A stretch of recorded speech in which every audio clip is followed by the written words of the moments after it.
Okay, here we go. Here we go. I think I'm on. Hello, hello, everybody. Howdy do. How are you? Here we go. It's going to be a show. We're going to have a live video show tonight. Um, this is going to be, oh, it says upcoming. Did it go live? It takes a few minutes. There might be a lag. Sometimes I have to exit out of my um thing. It's thinking. I'm looking for it. Let's try this again. There we go. Aha! See, I knew I had to do something else. Turn that thing off. So anyway, this is going to be a live video chat show where we do arts and crafts for adults because we use sharp things like scissors and needles and glue guns and hot glue guns and heat guns and dangerous electrical items. But we're also a chat room where we interact with the chat room all night long. So let's see who's in the room. And Janet is our first. Yay, Janet! Woohoo! Way to go, Janet. Guess what I've been doing today? I've been cutting up some red paper. I don't know what I'm going to do. This is the leftovers. These are the bits and bobs left over. So, um, um, I've been busy today. I'm okay. I'm doing good. Joe and I are doing fine. We're just hanging right in there. Um, he's here. I was kind of hoping he would sneak out and go get the mail. And I've been getting so much mail lately. It's been wonderful. Yeah, it's that red paper.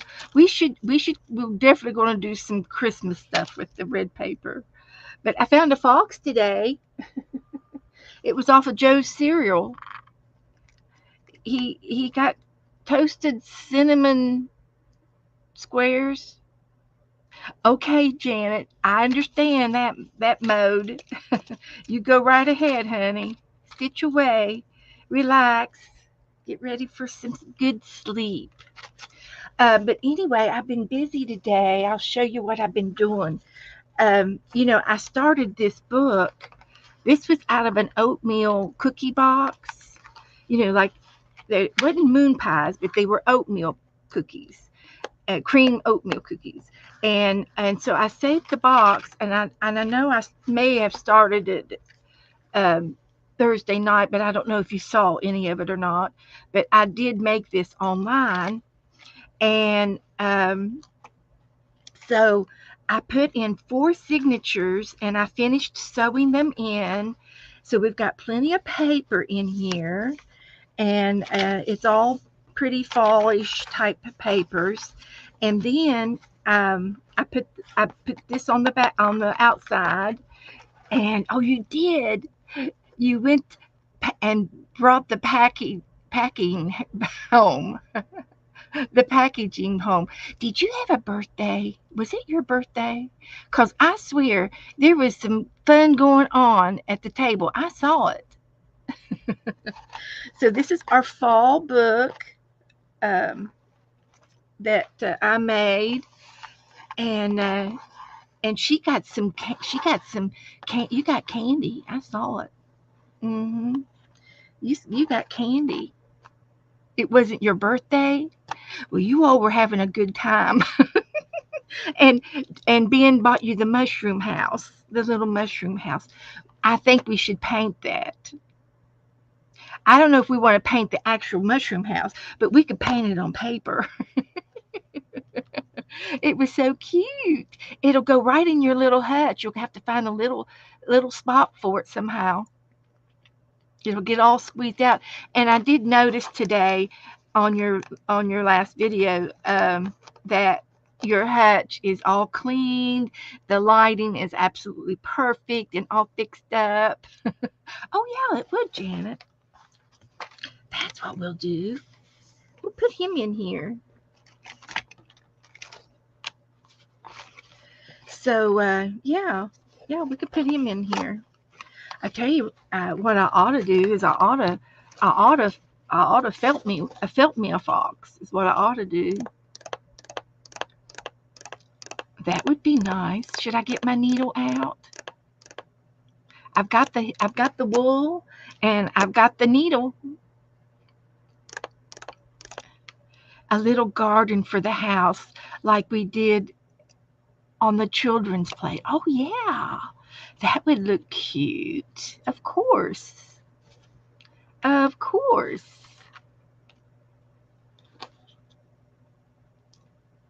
Yeah. Um who was it? Oh, was it Miriam? Miriam was doing a she was decorating inside of an old suitcase, an antique suitcase, and she was putting the scenery in there. Yeah, I think I will. Let me go ahead and put my little Foxy in here. I'm going to put him in there right there. That's just where he's going to live. And if I do some felting, then I guess it's just going to be me and you tonight because nobody else is coming in. Janet, we can do it. I can do it till you fall asleep. I am silly. And then tomorrow, Janet, tomorrow morning at 12 o'clock here, Eastern Time, um, Kim will be on doing her Sunday. I like to call it Sunday Brunch Girls, but the Sunday Brunch Girls, but it's also the Sunday Brunch Feral Girls, Feral Cat Girls. So, but anyway, she's going to be on in tomorrow, and we're going to do what can we do with a snippet roll with a snippet strips, and we made a list, and I have the list somewhere somewhere on my desk, but I just don't have it right in front of me. But anyways, I think what I'm going to do is for tomorrow is I've got so much of this lace and I winded some of it up onto here, but I'm going to take it back off and I'm going to do snippets on the lace and let some of the lace show the way we do our snippet strips like this, and then I'm going to roll them up on here. Yeah, the journal's going to be cute. It's just cute, tall and narrow, tall and skinny, tall and skinny. And it was made out of a cookie box, snack box. So, but anyway, that's what I'm going to do for tomorrow. And I'm going to I'm going to find some things to put on here. And it'll be kind of soft so that it will roll. So if I do put paper, I might be able to put a little strip of paper so it'll continue to roll onto the spool. But that's what I'm thinking about for tomorrow. So that's good. That's a good thing. I'm going to put it over here out of the way for now. Hi, Jennifer. How do you do? So let me go over here and get me some wool. Got to get some wool, and these are going to go in the little fall book. And the fall book will be for the rest of September and October until we get done, maybe through November. Hi, Jessie. Hi. But these will go in the fall journal. And I'm gonna go get me some orangey red wool. That's what I'm going to get. Get me some wool out over here. I like to use this. And I could maybe use some of this or this. I think that'll be enough. Oh, he needs a little bit of white on his chest. A little bit of white on his chest and on the tip of the tail. The tip of his tail.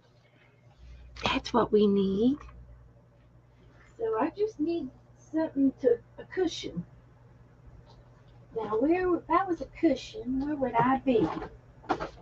Felting cushion. Where would I be? That it? Nope, that's not it.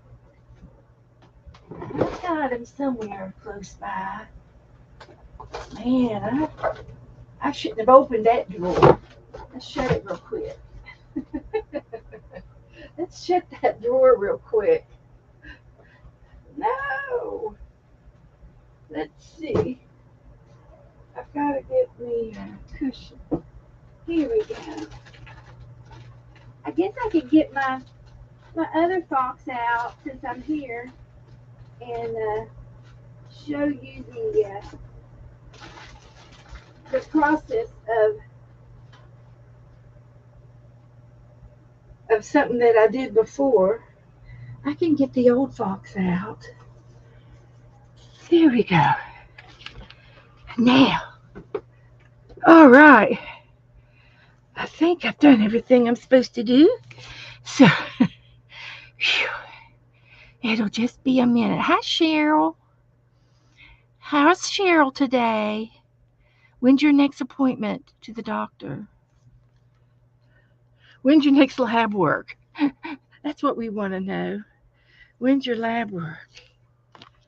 So here's a peek at the first fox that I did. Here he is, Mr. Foxy. And he's got horsehair for his whiskers. Sharon Lombard sent me the horse whiskers. What'd Jennifer say?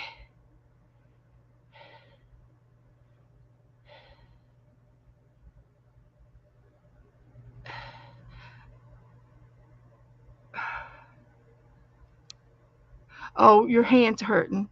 Well, Jen, sometimes I hit, how you hit your hand and or you hit the doorway and you move and you just go on and don't stop.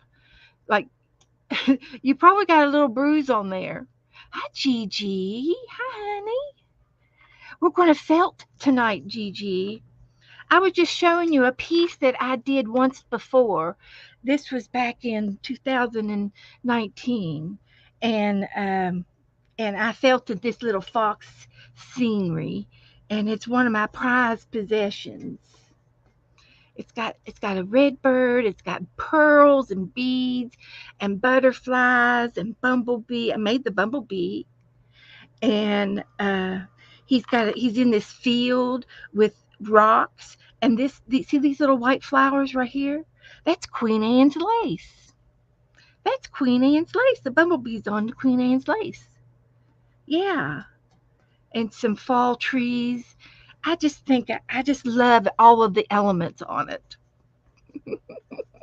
So okay, we'll put him over there. It is a masterpiece. It's beautiful. I should do it again. So you see this foam packaging foam? This is a good piece of foam that you can actually felt on with your needle. They always say the reason why we want something to under our work is so that our needle doesn't hit the table and break. That's the whole reason for having a felting board or some kind of a pad underneath your needle.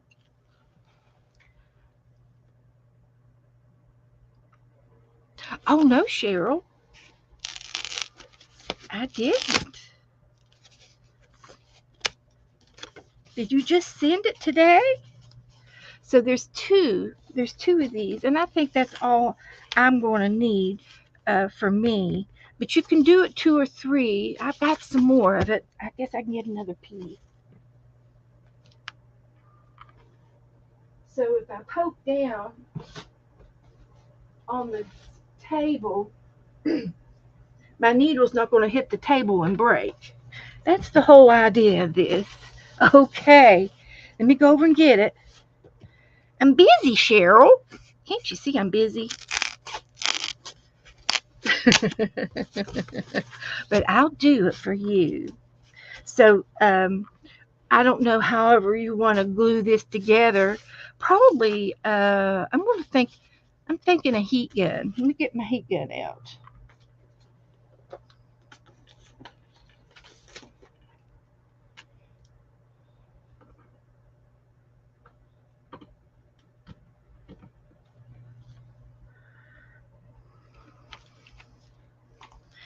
So let me warm this up a minute.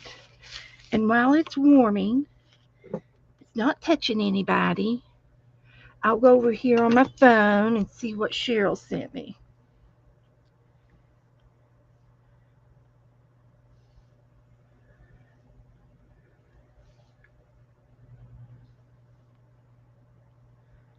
No, I don't see a fox. The last thing you sent was a sunflower. And I don't do TikTok, so I can't open TikTok. I saw your cards. I mean your prompt cards.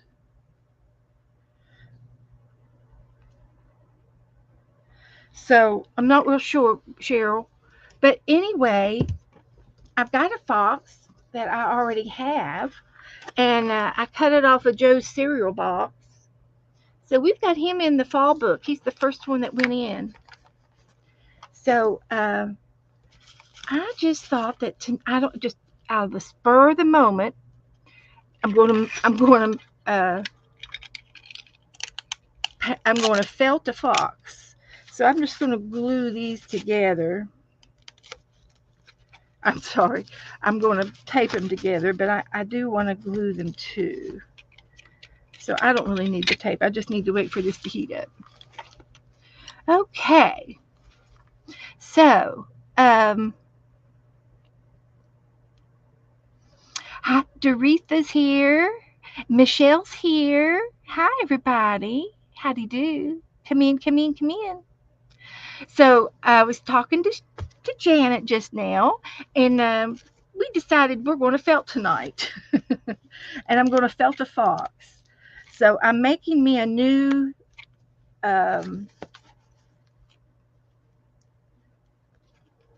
foam needle felting sponge, and I'm using this packaging that you get in the mail, and it works really good for your needles. It goes through. So I've got a little bit of glue together. Let's just see if that'll be enough. Might have to do a little bit more. Yeah, my felting mat. Now you can buy felting mats, and you can you can spend a lot of money, or you can find a pillow or something that it works. You found your felted heart. Well, that one didn't go all the way around, so I'm just securing it with a little bit of tape. And some of you may know, has everybody seen me felt? Teresa, have you seen me felt? Don't remember. Let me get another glue stick in here. Just put a little squirt in there. Hold it together. But felting is one of my loves. I love felting. You think you have? Okay. So I'm going to felt a fox, and here's my my inspiration. Is him. He's my inspiration, and then of course this one's my inspiration. This is all done with wool. It's felted. It is felted. I need to I need to do another one. It's been long enough. I should do another one.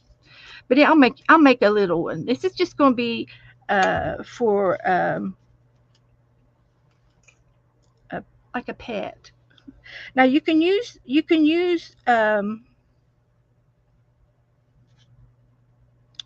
cookie cutters, or anything that you have that is the shape of whatever you want to make, and like a horse cookie cutter or a dog cookie cutter, and you get the basics of the shape, and then it would take nothing to you know add characteristics to make it into a fox.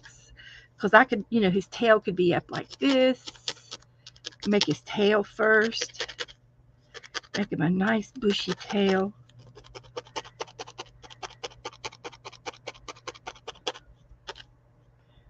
Yeah, that's what I'm talking about.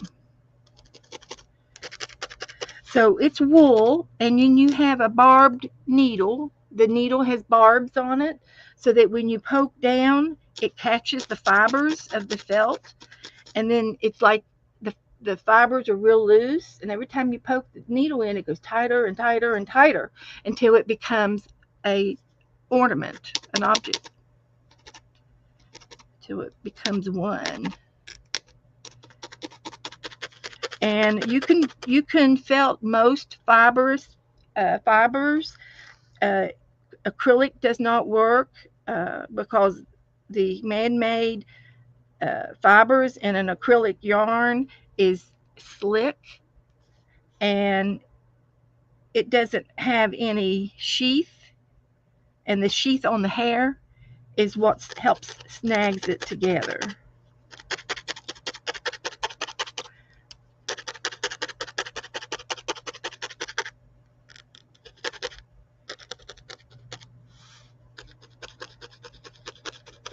So you just go with the barbed needle, and I go fast because I'm experienced. Plus, I do everything fast. And but when you do your felting, you have to go slow. So there's his tail. Well, that was easy. Now for the hard part. You would like to try? Well, let me felt this, and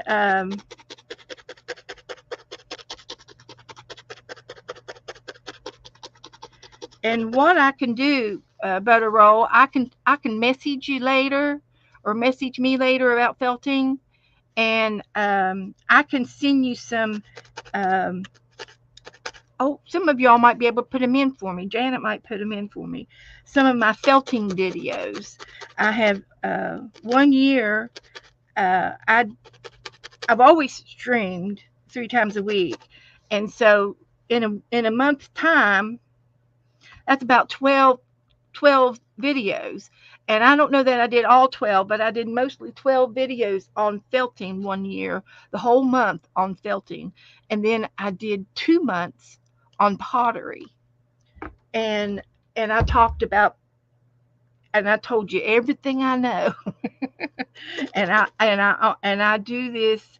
I've learned it online, and there's part of my tail, and then you got to flip them over and do the other side. Um, and I've learned and taught myself basically with the pottery too. And I mean, we had a pottery wheel when we were kids, but I don't remember doing it. I think my brother did it, and it was in the basement. And my daddy and my brother made the wheel, and it ran on a lawnmower motor, and they made a wheel. But it wasn't really a good thing to do in the basement. So we would open up the garage door and everything, but the garage door was downstairs. So anyway, it was short lived. But we did have clay, and we did have a place to work the clay, and I've always admired. I guess I've always admired it. because I got to do it after I met Joe. I got to do pottery for real, and so I watched a lot of videos, and I uh, learned a lot, and so I've been doing pottery for about 20 years now, and I brought it all down here. But we when we moved down here, we downsized from a big house to a little house, and so everything kind of got smushed around in the garage, and I couldn't get in there to get to my pottery wheel. And but I've done pottery since I've been here, and then earlier this summer I did some little bit of pottery, and Dana came over and did some pottery. She wanted some pottery, and of course I catered to that, and I've got the oven and everything. So it was a lot of fun, but I am at a point now in my life. It's not for the weak. Pottery is not for the weak. You have to have strong arms to be able to knead the clay and get and work the clay. You have to have a lot of muscle, and I've lost a lot of my muscles over the years, and I'm just not as strong as I would. But I do like to cut off slabs and then do like cookie cutters and do hand building stuff. Now that would be something I could do. I could do some pottery in here with you guys, and we can still make a pot hand building it. So that would be something that I should get going with you guys. But anyway, I did felting and I did pottery that year on all of those videos. So, and felting is an old textile craft. And I believe it goes back to 1400s. And as far back as I've read. So, it may go back further than that. I would suspect that I would suspect felting would go back to Stone Age, because they didn't have textiles in the Stone Ages, but they did have animal skins and animal fur, and that's what wool is a sheep fur, sheep sheep hair. It's wool, and I can only imagine living in a cave, and spring's coming, and you get some water, and you think, man, this cave smells bad. We need to wash some things. So they go down to the water and wash their clothes, and guess what they did? It felted. So that was probably the very first, I would say, the very first felting was whip felting. I would say, and then of course sewing come about, and they would use thorns, big old thorns, and they would use bone and wood needles and things. And so let's see. Here's his body. There's his tail. We got to get him some leggings. But it is a ancient craft, pioneer. It goes way back. And I like to believe that in England, in Europe, in the Robin Hood days, I would like to believe that they knew about wet felting too, and they knew about fabric. And thank you, Cheryl. And felting, this wool here doesn't have any oil on it because they've washed it out.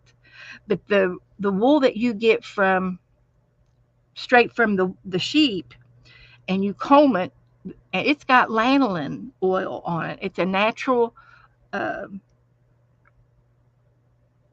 barrier um, for sheep, and that's why sheep don't get cold or they don't get wet on their skin.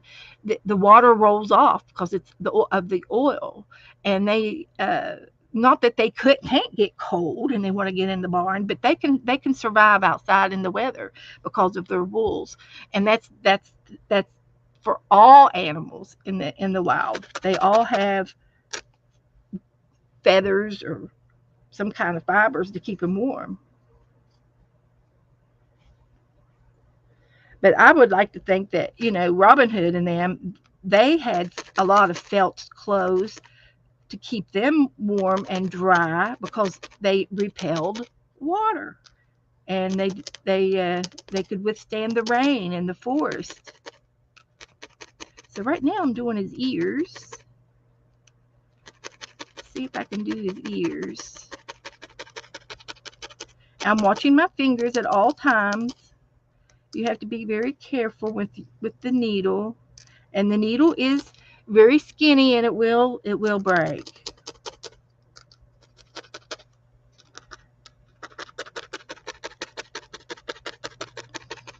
So I'm just getting his ears done up. So hi Belinda. Hi Linda. Hi everybody coming in. There's 18 of you in here. Who's up in the balcony? So this is going to be his nose, I guess.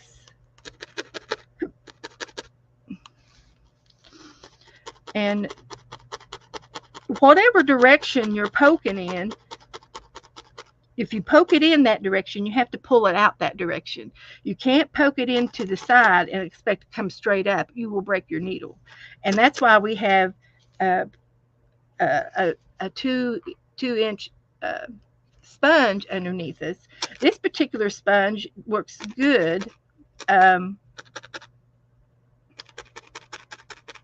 And sometimes I put a piece of felt down, another piece of, commercially made felt. And let's see, how am I going to do this? I got to make his legs. He's going the wrong way. I got to make his legs, and then I can decide which way to make his snout. And see, I can cut that off and put it over here on this side. When you start felting and you get it going, you can cut the felt and add it somewhere else because you can patch it back together.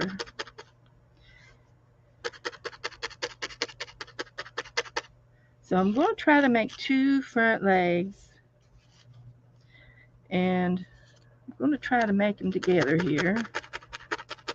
I think he's going to have his nose over here, and it's not going to be a problem because once I get it picked up, see, I can fold that in, and then you never knew I had a nose over there. Ta-da! So we're going to put it over here.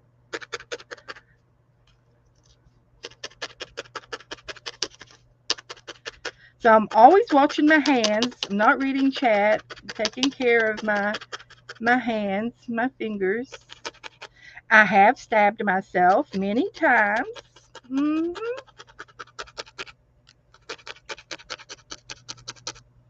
Many a times.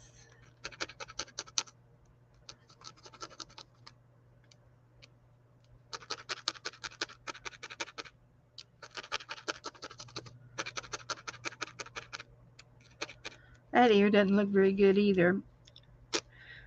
But he's coming to life. He's coming to life. I'm going to put his face over here.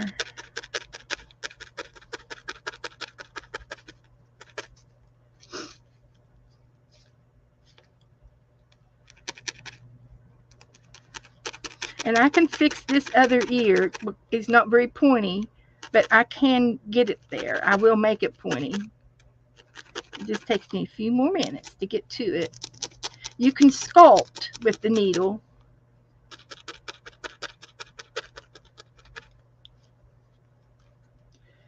And this is going to be his nose.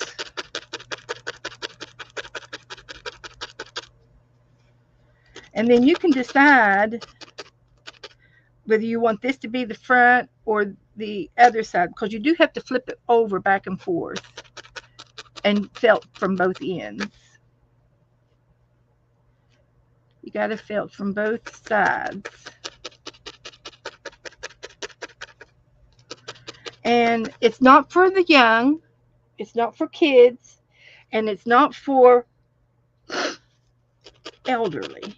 You have to be responsible with the needle.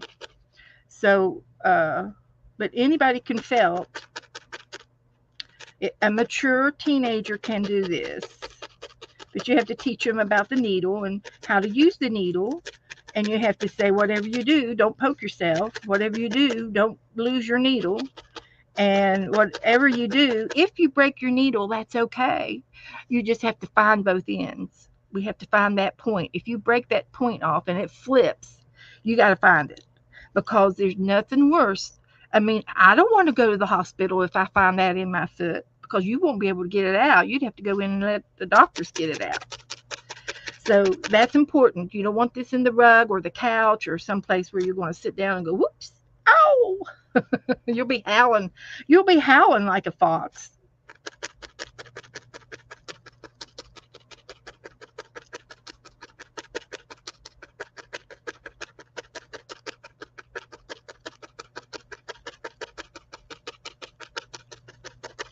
So I felted that quite a bit. Let me get his legs a little bit more. I got to get his back leg. He's going to have a back leg.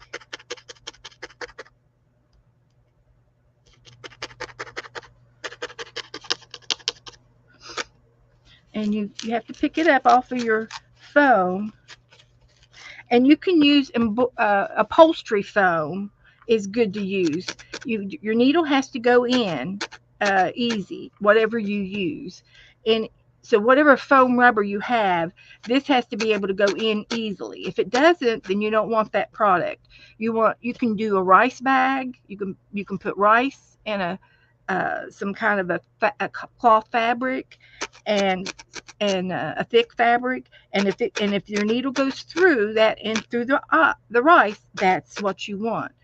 The only thing about the rice is you tend to get little white pieces everywhere from the rice, and I don't particularly want the rice.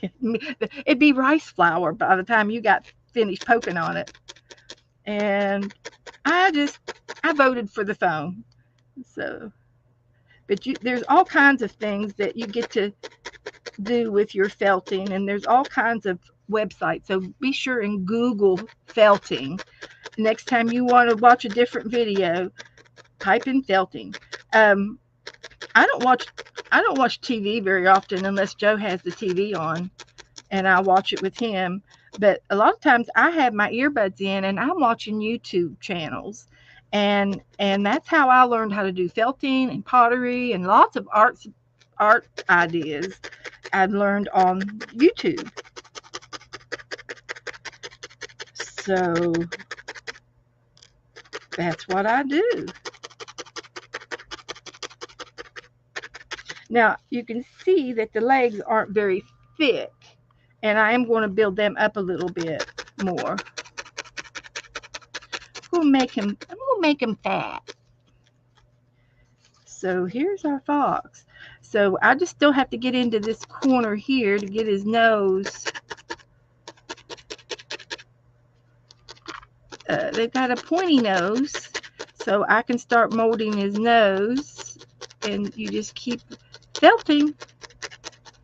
And if you get into felting professionally, you will learn that there's lots of different types of needles, and there's large, medium, and smalls, and you do the large ones when you first begin a project, and then when you get halfway done, you can switch to a medium needle, and then when you're finished molding and everything, then you would use the tiniest needles to refine all of these holes. You can still see the holes, but they will disappear as you move it. You can disappear those.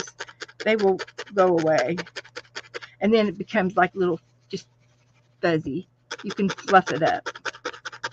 And there is a piece of glitter on there that's on my table somewhere. So he likes glitter.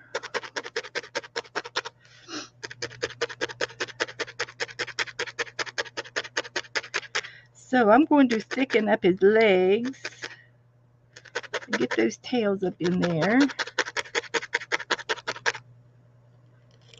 And this is going to be amateur, whimsical. It's a whimsical fox. And if you want him to be a little skinnier, then you gotta make his back a little straighter. And you can do that. It's very workable. Everything is workable. I'm watching my fingers at all times. There's also you can get tools that hold it down where your finger is not right next to the needle. And I've had a lot of people say, "Oh, I'm allergic to wool." Well, wool is an itchy product. it really is, and I find that if I rub my eyes right now, my eyes will itch. Does that make me allergic to wool? I'm sensitive, but it doesn't bother me. I don't break out in hives. So I'm not allergic to wools just because my eyes itch. So every time I work with wools, I make a big note not to touch my face, so that or scratch, or anything, because the wool will make my eyes itch, and I'm just sensitive to it. But I'm not allergic to it. Now my sister, she's probably allergic to it because she was allergic to everything as a kid. She had asthma and stuff. But I find that if you think that you might be allergic to it, just try and do it without touching your face and see if it's the same thing. So, oh yeah, there are finger cots. I guess I can get my little wool packet out. I got a little wool felting box in here, and it's got needles and tools in here to use. Let me go ahead and look at Cheryl's picture before I forget. Let's see what she's got me.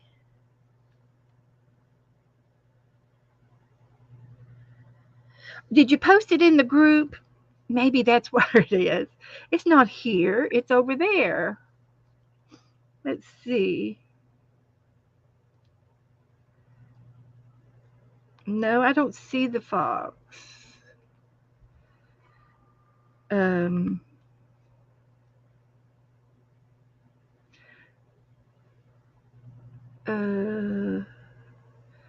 let's try this. 30%. There's so many disability claims.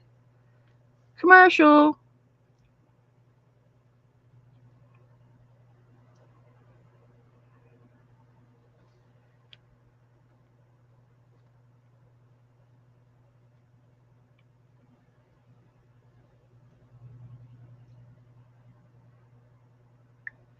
So I don't know where she put it. Hi, Peter. Hi, Marty. Hi, Joyce. Hi, Sharon. Peter has done whip felting. Woohoo, Peter! He's crafty. Listen, guys, I love Peter coming to my room. He knows a lot of stuff. He's been around. He's been around the block. But anyway, in here I have some tools, and this is how you can buy your needles. Hobby Lobby used to have a little tiny section of felting, just limited supplies, but great for beginners. And you could get you some needles, and you could get tools like this or like this, but you don't have to. These hold 3 needles, and this holds 7 needles. And if you order online, you would get your needles in a test tube. If you have beautiful friends, they'll buy you something. Teresa bought me this, and I love it. I'll leave it out so we can use it. And then you can buy these little handles, and there's like it's not a cork, it's a piece of wood, but it's coned, and you open it up, and there's your needle. And this one is an extra small needle, and you put it back into the cork, the plug. You put it back, put your needle in the slot there, and that little L thing at the bottom, and then you put it back into your holder, and now you've got a holder for your needle. And then this here is finger cots, and these are handy to have around, so that when you're working on your project and your needle, if your needle happens to hit this, it can go through it, but if you're doing it real easy, you won't hit you. It won't go through.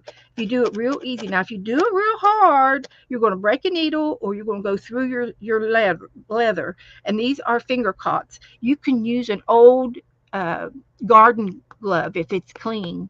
You can cut the tips off of your garden gloves if you've got an old pair or something. Even if it's like a pair that you can't wear anymore, or they're too small, or they're too big, or whatever, you can get you two finger cots real easy. The rubber ones aren't very good because you will go through rubber. Peter says, my internet was down and the soap water is better. Oh, yes, it is very good to do wet felting. I have done wet felting. Yes, I've made scarves and placemats and table runners with my wet felting. But anyway, there's lots and lots and lots to do and learn about needle felting, and I'm not going to be able to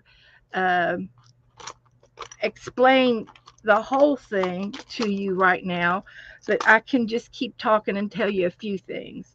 That Hobby Lobby would be your best bet, or go online. And if you can get a kit, there's a beginner kit for about $20. You get little samples of collars of wool, and you get needles, and you get your supplies with a beginner's kit. And that would be, I recommend that very much, very much. Yes. And that would give you everything you need. But this is where what I keep I don't know where I got the box from, but I still use it. And I think I got an overflow box over here with more in it.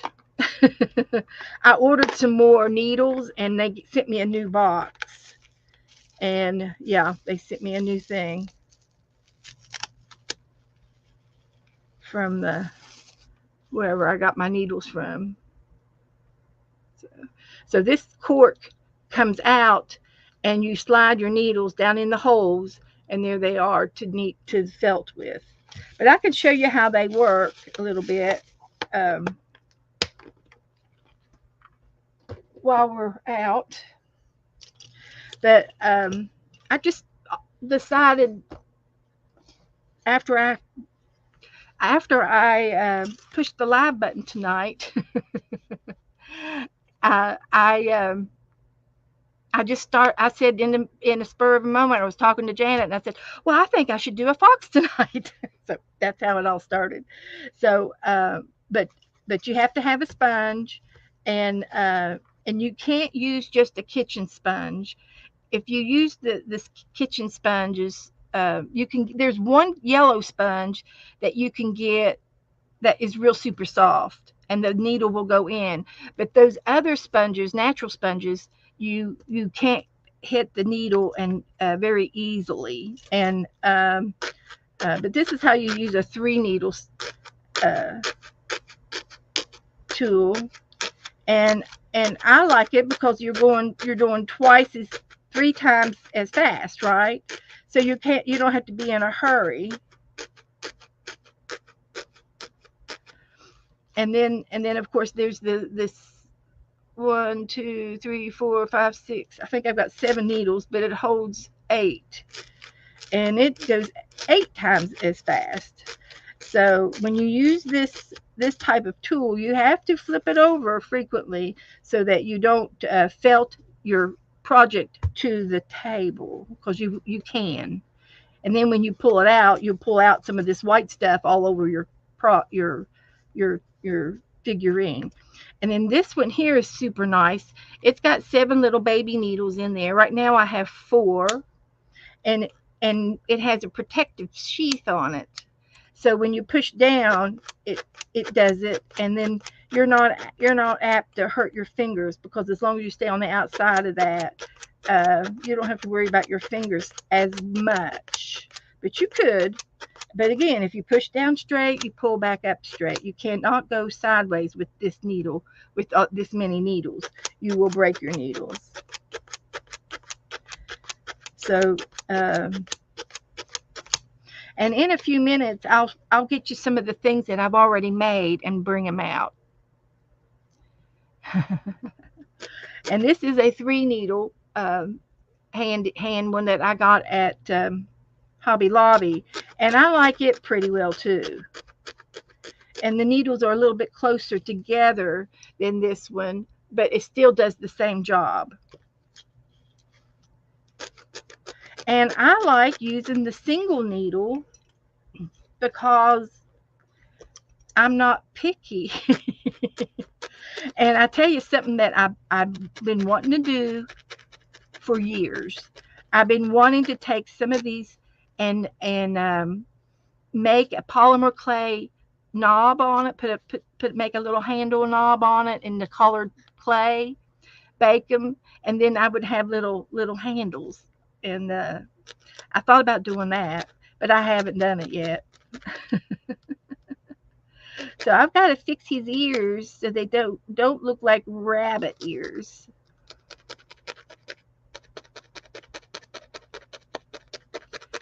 So let's see how big his ears are supposed to be. I've got a picture over here. They're a little bit shorter and pointy. So you get to mold your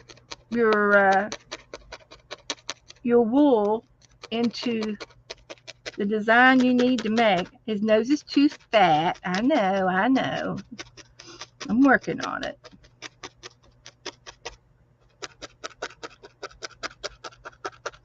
And the easiest way is to use a cookie cutter when you're doing whatever you're making. And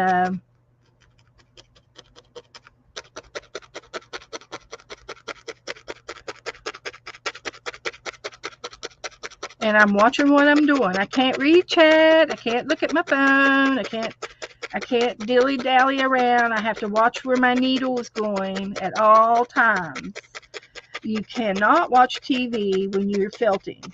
It's against the law. Peter, tell him that you can't watch TV when you're felting.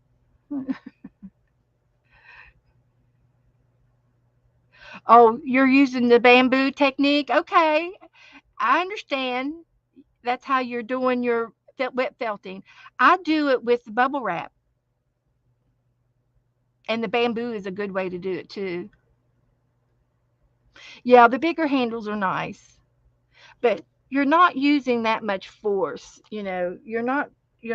It's not like you're hammering or, you know, uh, especially with this. It's just flat.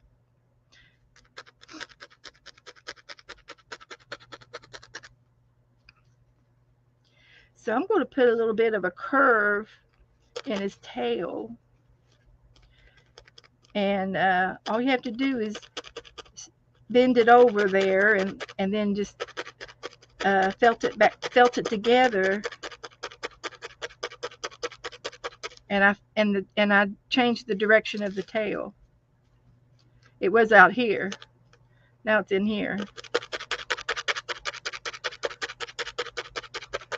And it does hurt if you hit yourself, and you will bleed momentarily, but I've never had it stop me. Now here's a good example of I think that was the glue for my hands. I've got some little white pieces there. I think it was glue on my hands.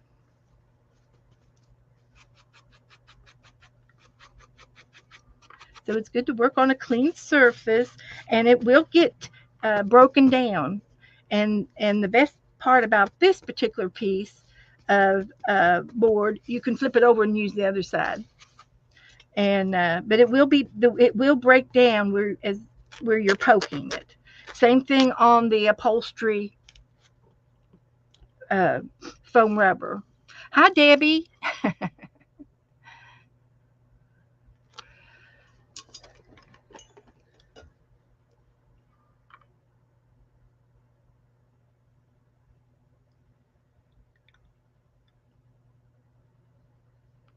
No Fox in the group. Here we go. Oh, there he is. That's a real fox.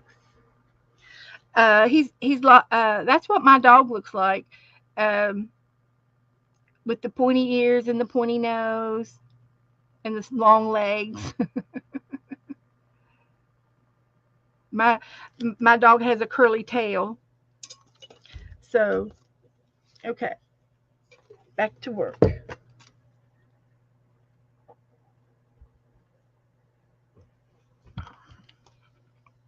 Okay, so when you flip it over, you can see these little tufts that the needle pushed out from the other side. See the little tufts of fiber? That's what the needle pushed through from the other side. That's why you flip it over and you poke it to the other direction, and then you felt down those little tufts that you've poked out, and that makes it more stable. Your piece becomes firmer and firmer. One thing about this, I've never felted to the point where you can't felt no more.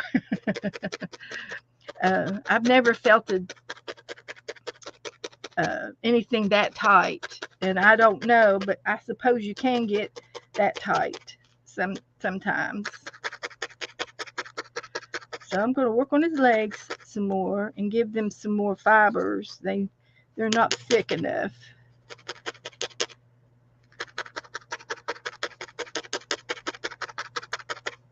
Get some more wool. And this is called roving wool. And I've got it in all colors and qualities. Some of this wool is merino, and I think this wool here is another blend. It's not as silky as the merino, but it's a beautiful shade. And I like using the different textures. And this almost looks like a green. I got glue on my hands. So I'm putting some more wool on the legs. And this leg here, I think he's going to be a back leg. He's not working out like I thought. So we're going to send him down here. And when you're working with your wool, you can change your mind. It's not permanent. I'll get some more wool down here. And we'll get two little feet down here for the back legs. And the top one, I can make it fluffy on the top. And make a hump for his hind leg back here. It'll be 3D.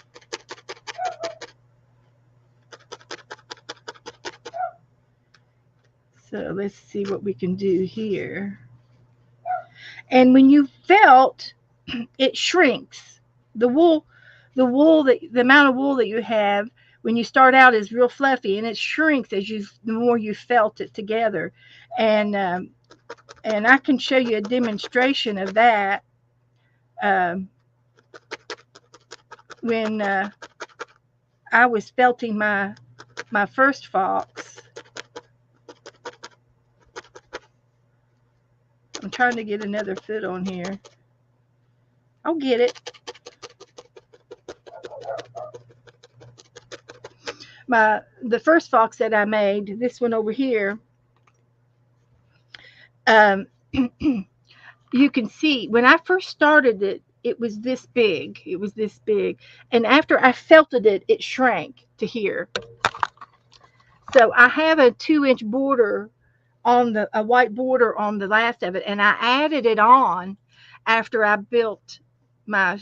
finished my fox, and I said, "Oh, it's not as big as it was." It shrank. So I added this white wool on after I finished felting my fox because it was that big and it shrank. It just every time you hit the needle on it, it goes together. So that's exactly how much it shrinks when you felt it together. And wet felting does the same thing too. It shrinks too.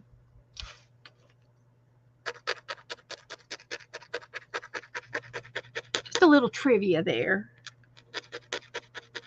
But if you go online and you can see all kinds of felting projects, and you can buy felting kits. Kellyanne felts. She's felted with me, and we felted little tiny ornaments, and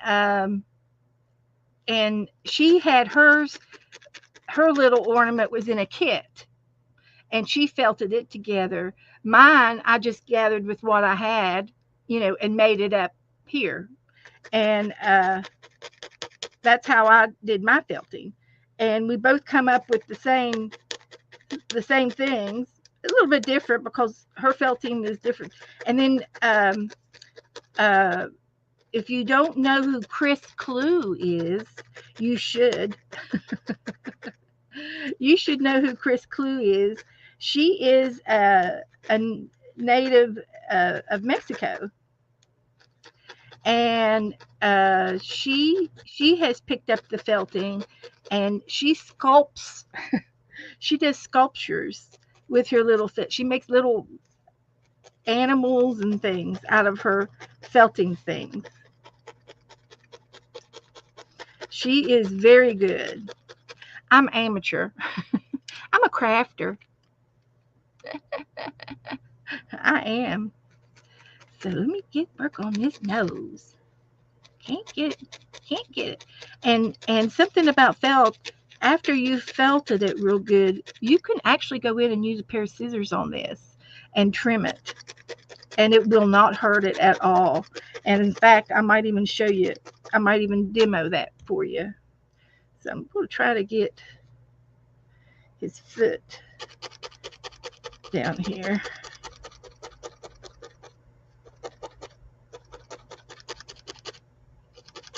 But it's a relaxing hobby. It's not stressful at all. It's very relaxing.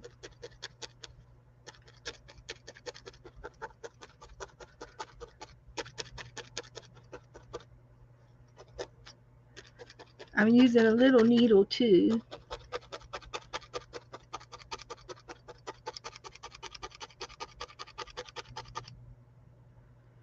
But it's got, and then when you're finished with it, you can also trim off any unwanted strays.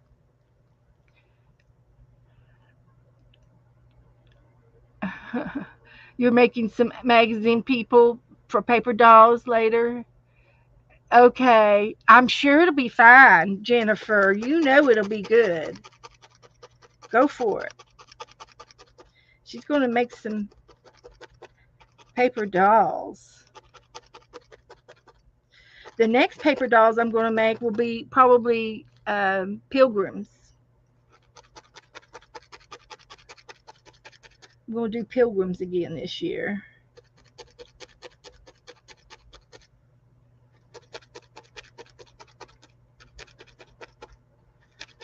So I don't know if you could tell, but I've got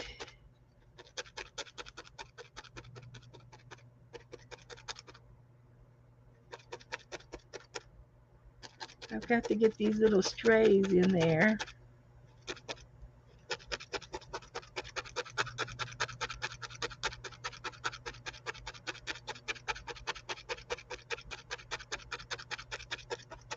So let me show you what I've done. There's his back leg right there. So you can see it's humped up. I'm going to make it more humpier. This is kind of a green. It's got a green tint to it than a yellow. I'll try it. I don't know why. I just pulled it out. We're going to put this down.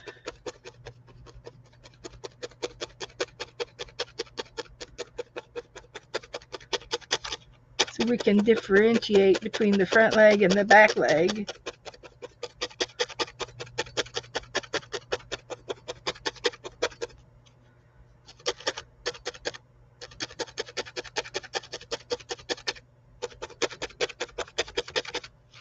And then I'm going to put some more red on. And this is a burnt orangey red. Go for my other needle.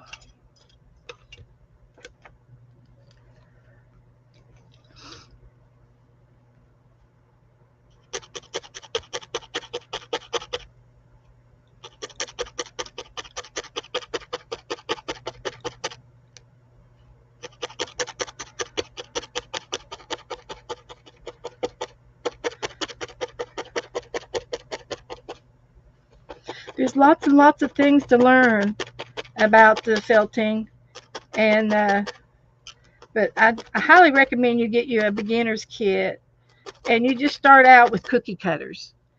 And I've got a bag of cookie cutters over here that I have collected over the years from going to every yard every yard sale I could get to. I did to find me all the different cookie cutters that I have.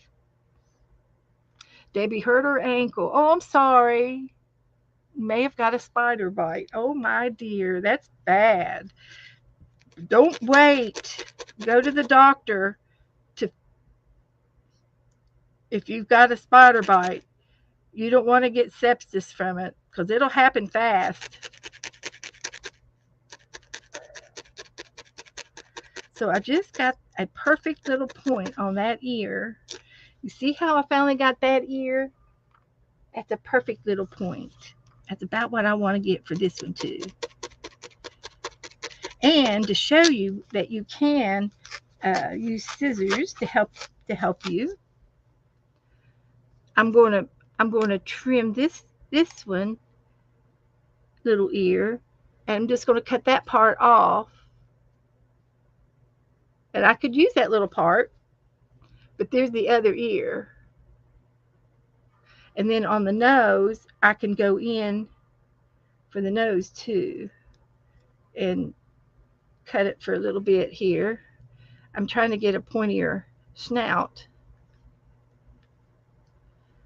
And it won't hurt anything that you're trimming.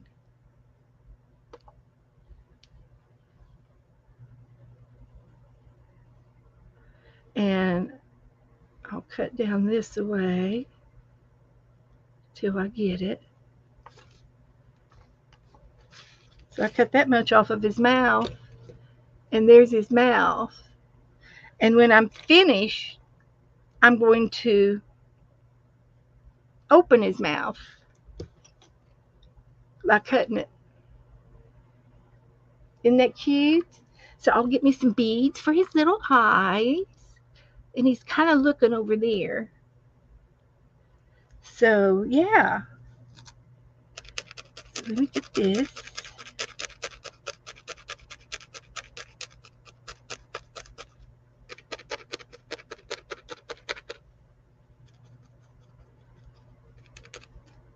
So, like this little part here, it needs to be either felted in or trimmed on his ear. So this is where you go in real slow. And I just poke until I'm happy. Just don't poke yourself.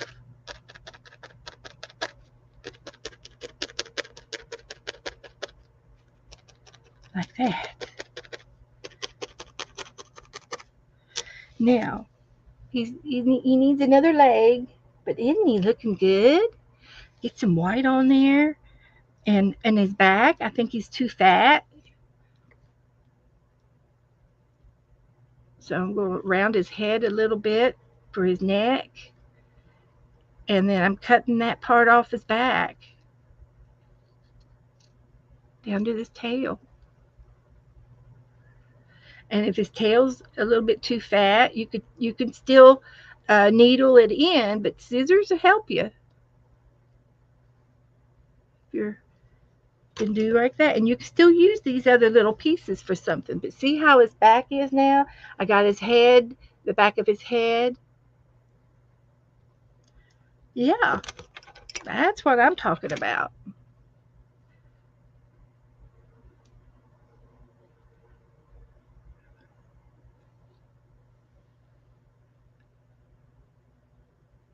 All right, I just need another leg. I can use this for his leg. It's already a piece felted, and there's a little tab on there. I can use those little pieces to connect them. So all I have to do is put his other foot right there. So that little piece there is felted pretty good. I'm going to round it to make him a paw. And I'm going to put that right there and felt it on. Felt it together. Watching my fingers.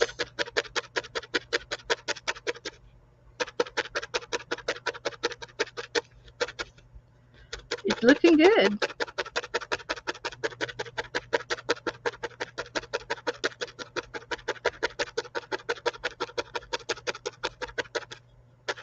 These are the two back legs. Like he's sitting. I was trying to fix it to be like he was sitting down.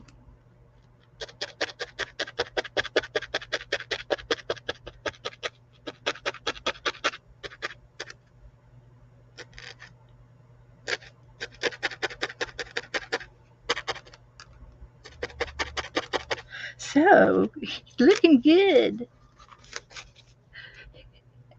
He's looking good. I don't like his head being pointy back there. He's got a big old fox tail. We exaggerate his tail a little bit. And I'm going to put some more on here. So, what are you going to do? Hi, Nana Grace. Hi, sweetie. Well, you can hang them up. You can use them as an ornament.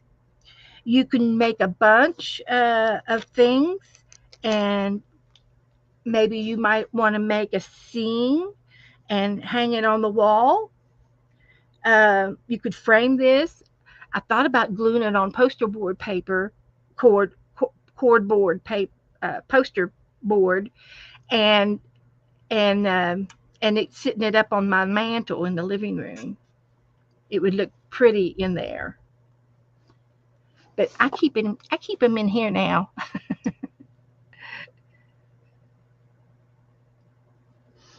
So, okay. Um,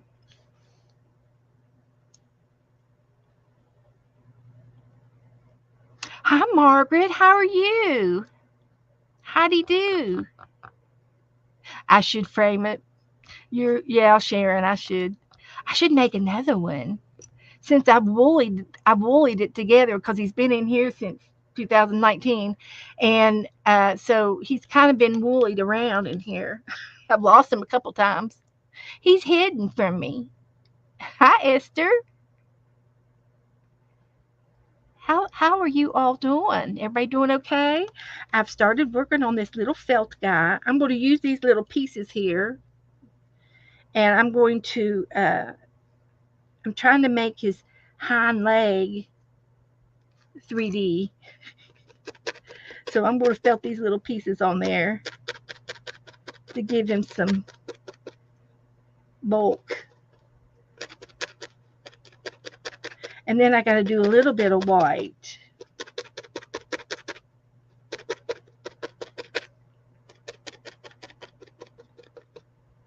Yeah, that looks great. So you don't have to waste anything. It's a no waste product, that's for sure. No waste.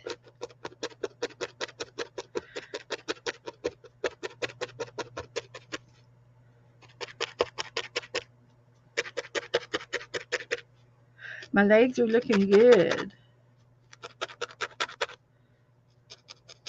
I just have to do a little indentation for his paws.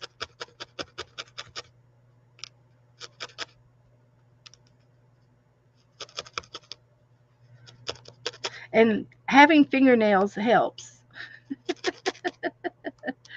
It does create a little distance.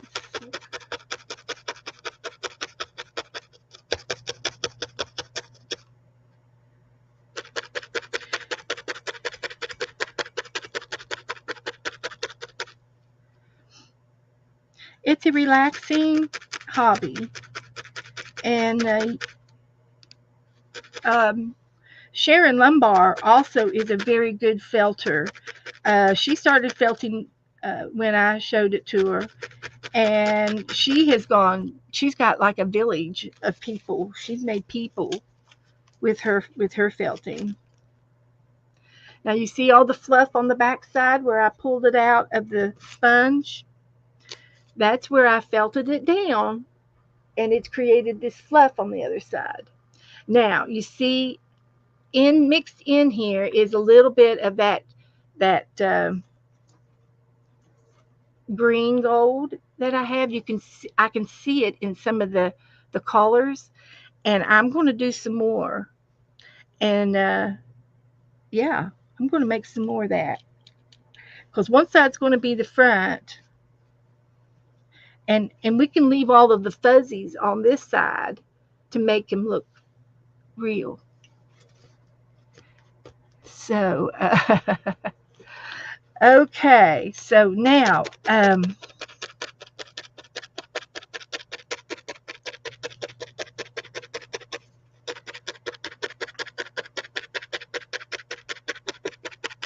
let's get back to the subject on let's get back to the project.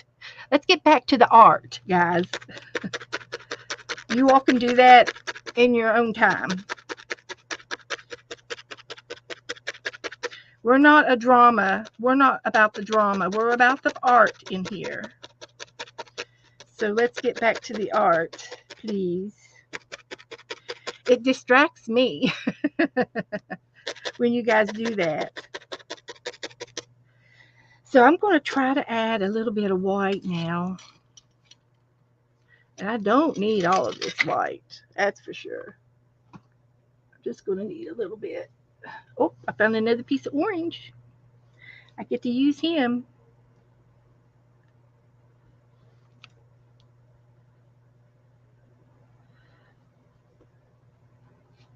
Okay.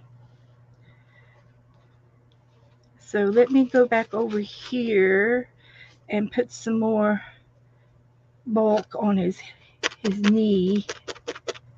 That's where his knee is.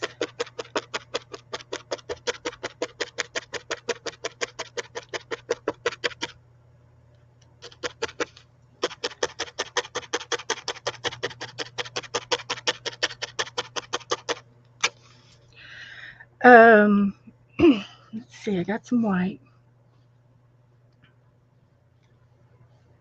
Guys, I'm going to tell you right now, Debbie is a is a good girl. She's a good girl and she's smart. She knows what to do. And trust me, she's been in and out of the hospital all summer long, and she knows when she needs to go. So you guys don't worry about her. You all pray about her, but don't worry about her anymore tonight. And you all can keep your illnesses in another channel, because it's out of hand. So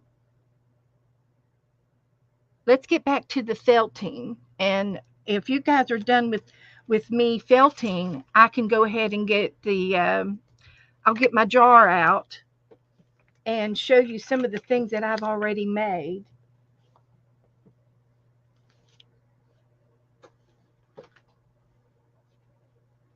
like this. I made a pumpkin. Pumpkins.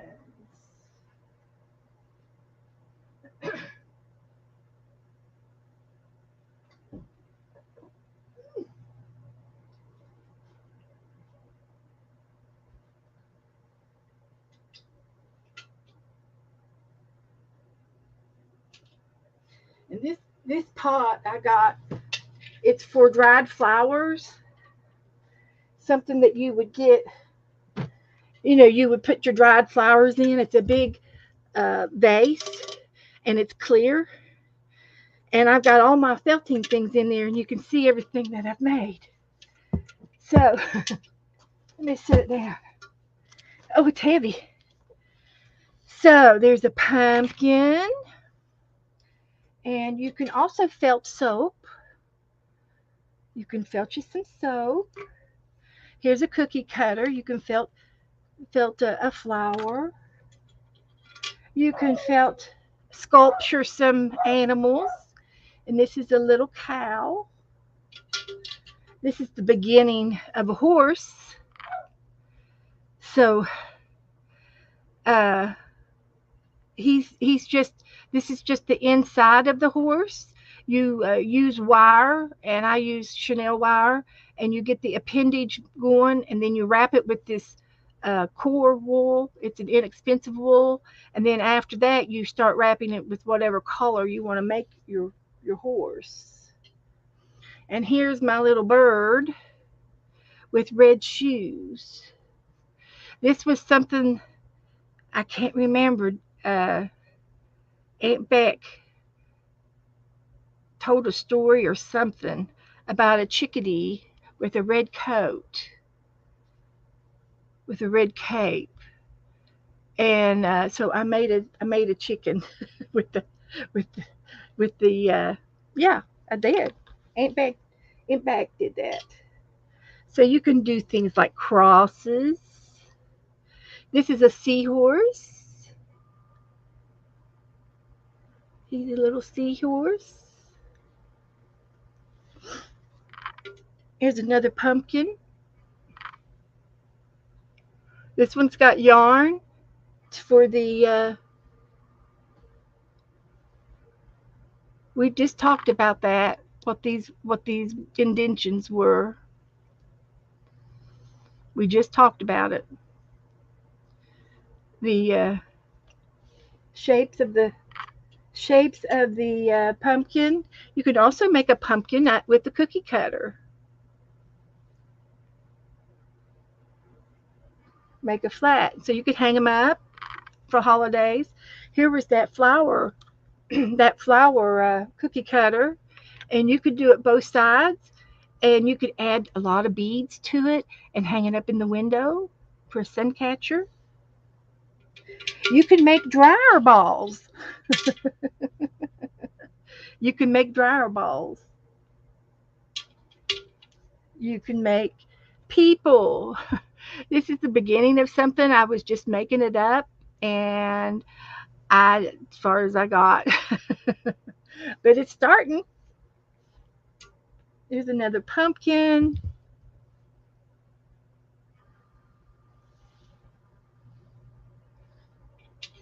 And here's another seahorse.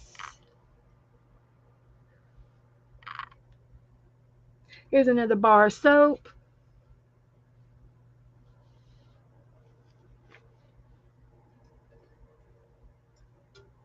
There's a little bar of soap from the hotel.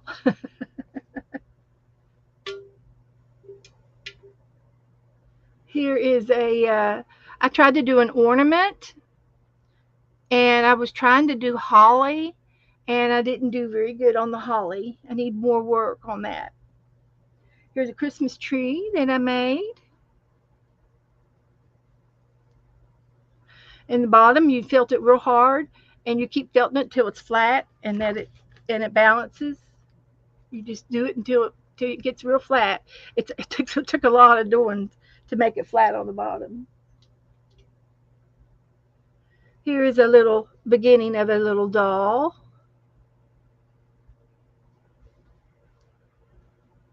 beginning. Here is a stocking to hang on the tree ornaments. Here I made 2 little hearts that dangle.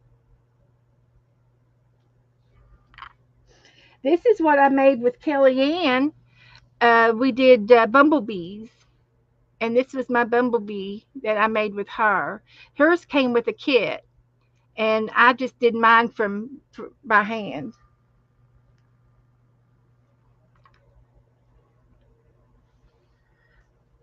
He's good. This is a piece of felt. I bought the felt, then I felted on top of him with my wool and made a gingerbread man. So I didn't use a lot of felt, a lot of wool with him, but I made the man out of a piece of brown felt. One of those. I think they're 33 cents a piece now, and then just glued on the rickrack and the beads, the buttons. Gingerbread man. There's more.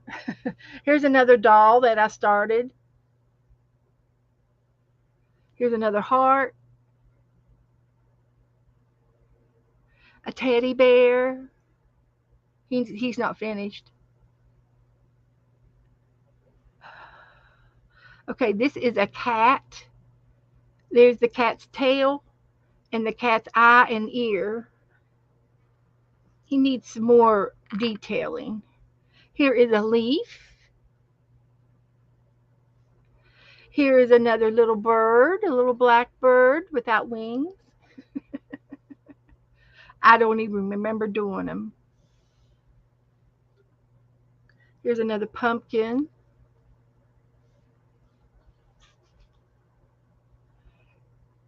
There's more. I gotta find. Oh, here's one of my owls. I did the owl.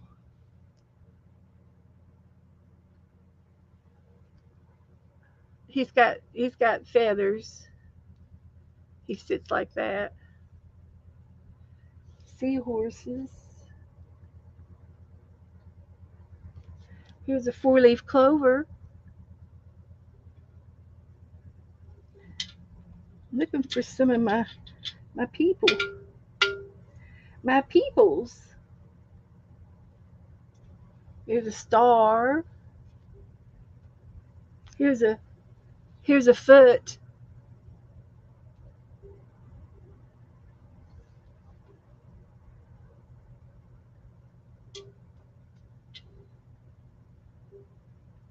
Here is a turkey. He's a turkey.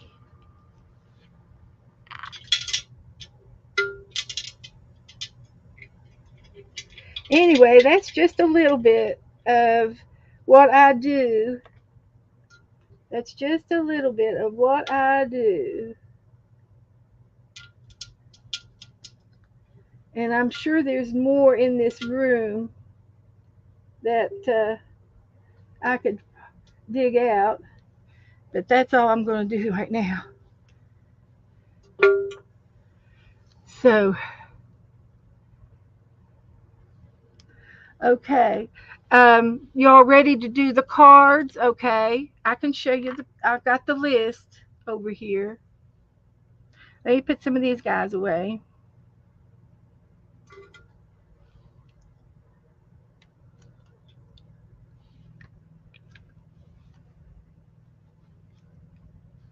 Put some of these away. Leave the pumpkins out.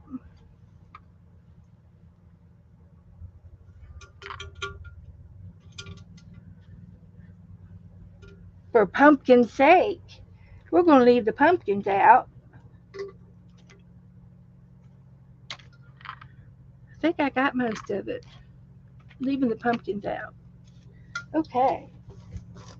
So,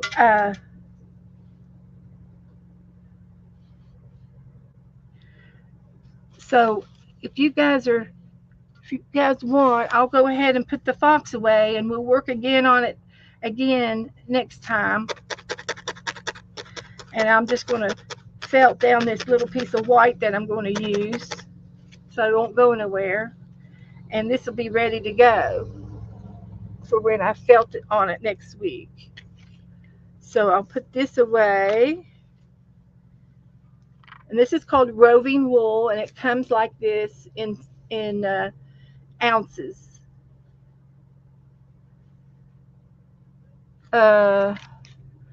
Wake her up, or taking a nap. Oh, Angie.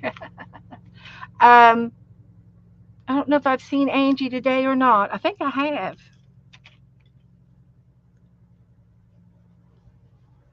Okay, so I'm going to put this wool over here to the side, and I'm going to put my needles in the needle case so they don't get broken.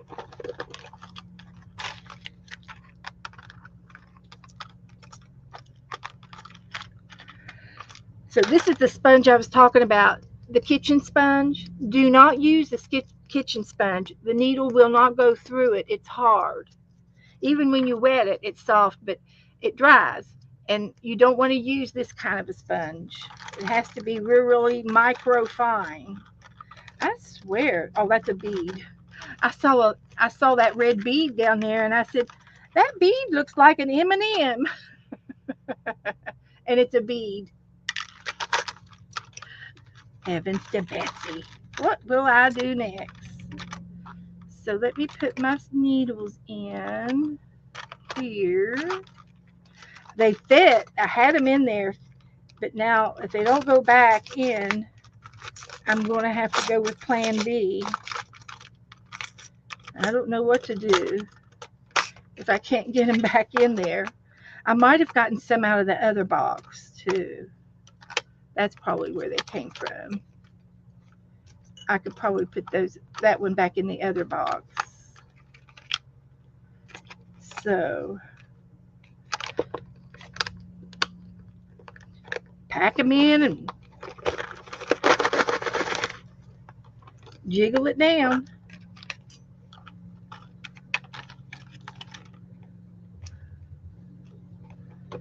Like that. That's a good fit. So that stays up there on my desk. And then this one goes in here. Don't need the bubble wrap anymore, but I'm just going to leave it right on top for cushioning.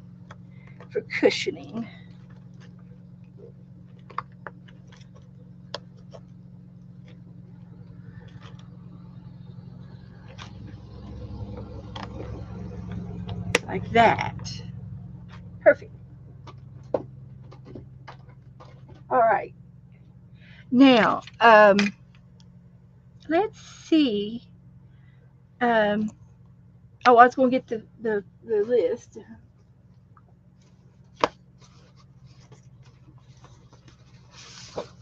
This is going to be for the playing card trade. If anybody wants to play in the playing card trade, I will give you an example of what to do.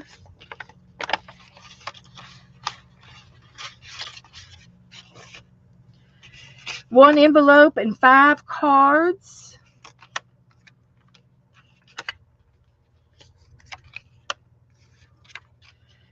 It can be a playing card or a game card of your choice.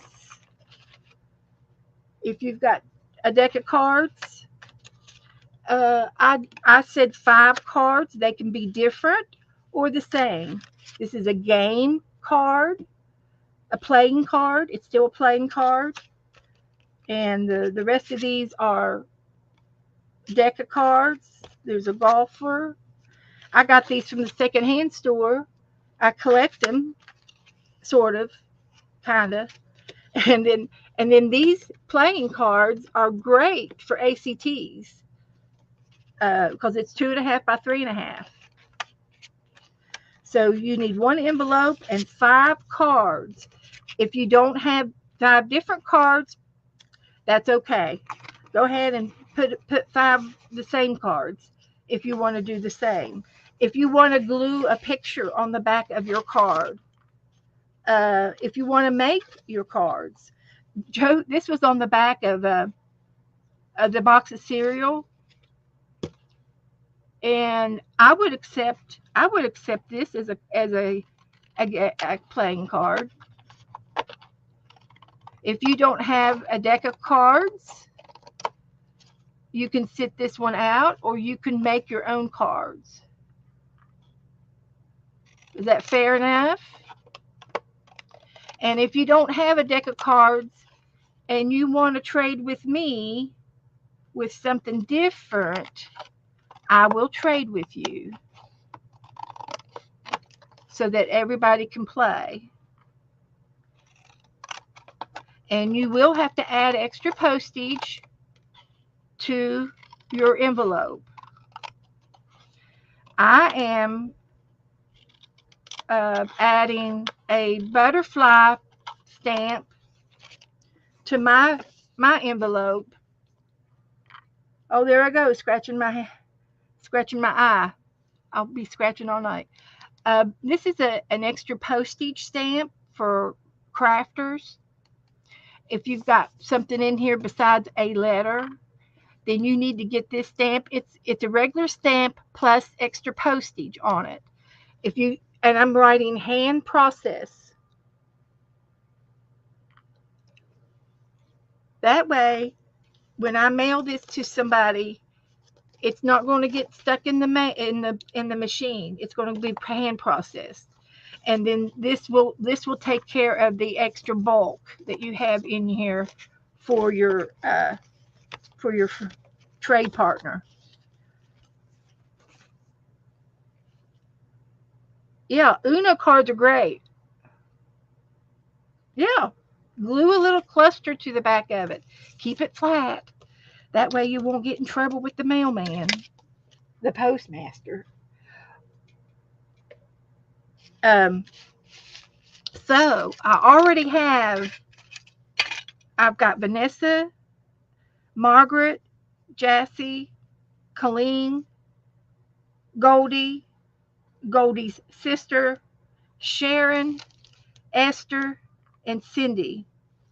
Who else wants to play in the playing card trade? Who else wants to play?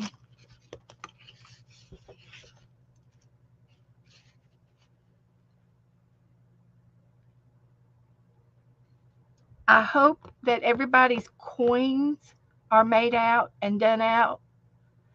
Is there anybody that hasn't mailed their coins out yet?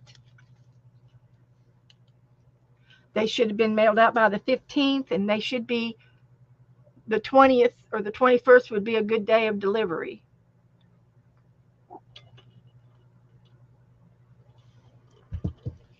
Butter roll, you can do anything you want. You can do anything you want. I'm just going to mail my cards because they're decorative already. And I'm not going to be decorating mine. Did I get yours?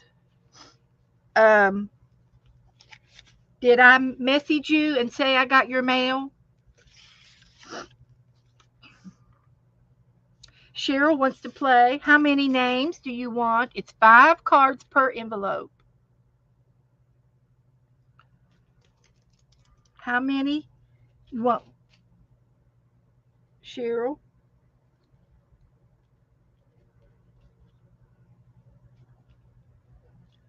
And you can take 1 or more names. She wants 2. Okay. They have to be out before the 15th, Cheryl. That's firm. I got to get these. I got to keep you all in check. And Doretha, okay.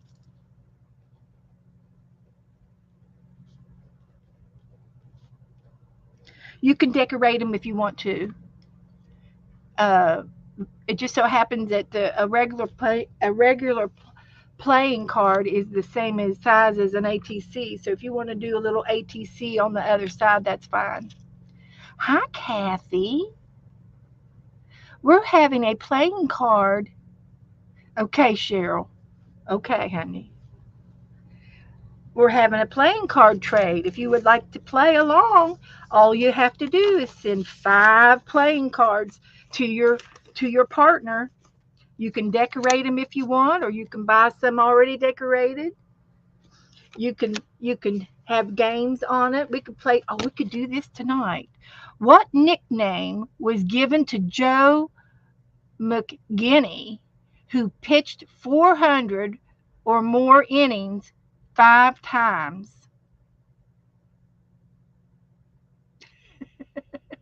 What was the nickname? What was his nickname? And then, I've got 5 different cards, and this card here was a, Sakino. What are those? A casino deck. When they finished playing with their deck of cards, they put a hole in the middle of it, and then they end up in the free bin for the people to take home from Caesars Atlantic City. Um, so Kathy wants 4. Okay. Yeah, Vanessa's in. Vanessa's got 3. Margaret has 3. Kathy wants 4.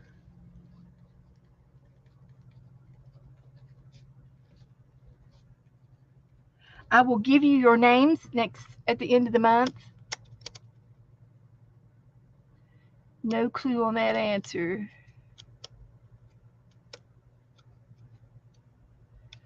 Okay. Anybody else? Okay. So that's the rules. You can do what you want. I suggest you do some Happy Mail. I always do. I got a little bit of something in there. That's a paint chip.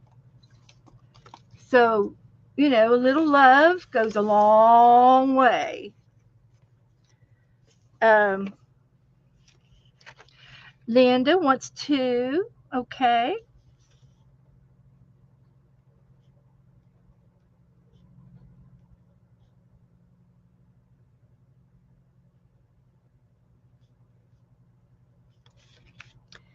Okie dokie. Cheryl says her last name. I don't know. Whose last name?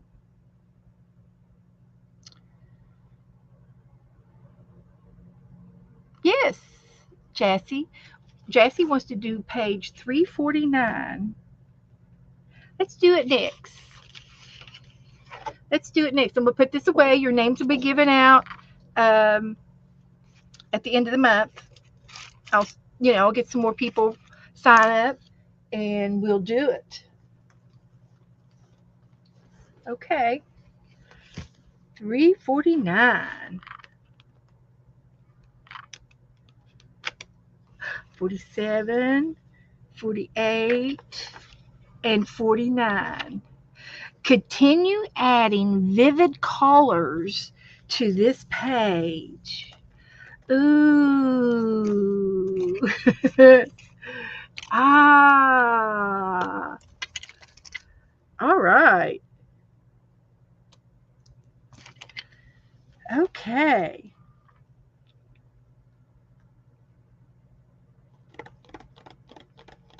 Let's see. His last name, I don't know. His last name, I don't know. No clue. Are you talking about Peter?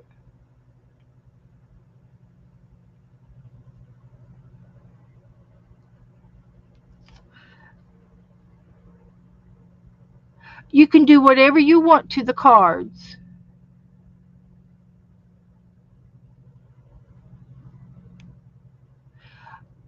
Oh, okay. I don't know. All right. The game card question. Oh, his name was Iron Man. He is some baseball player that hit 400 home runs in a row.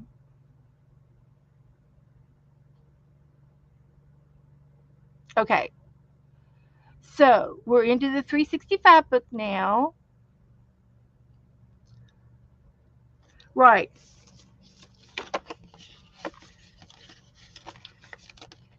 His name was Iron Man, and that was his nickname, Joe McGinnity, McGinnity,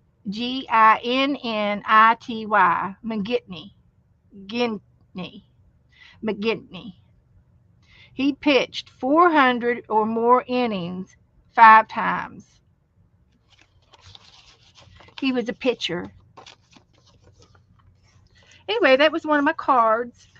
Somebody's going to get that. So I'm trying to decide what product would you like for me to use on my book. We can use some of these.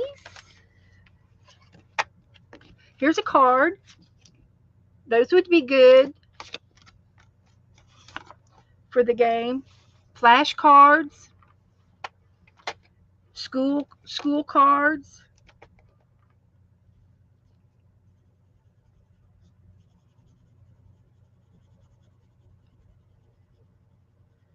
Now, if I'm going to do this whole page, I'm going to have to make my blobs a little bit bigger than theirs.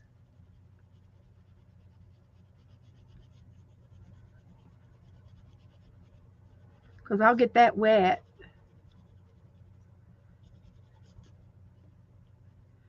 And I'll just go ahead and maybe make another one up here, since I'm going to do the whole page.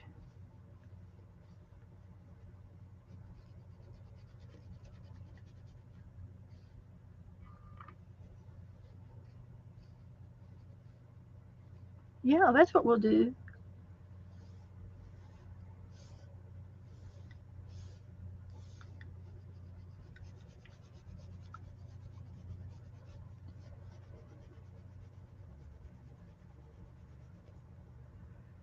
Finish the page.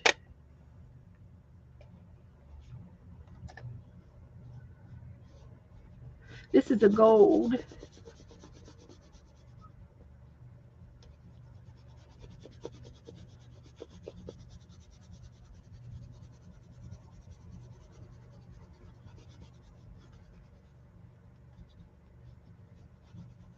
Y'all hear the lawnmower? Joe's on the lawnmower.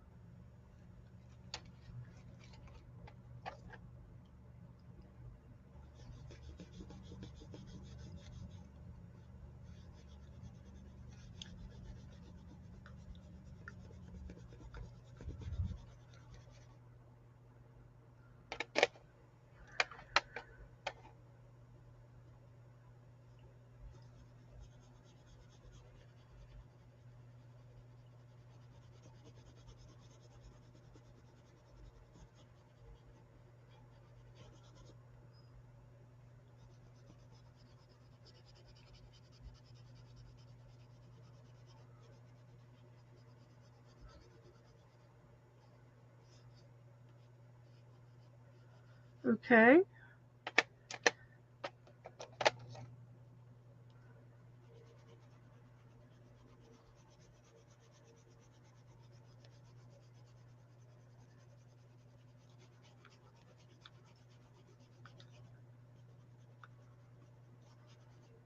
Neo 2 colors. These are Neo 2.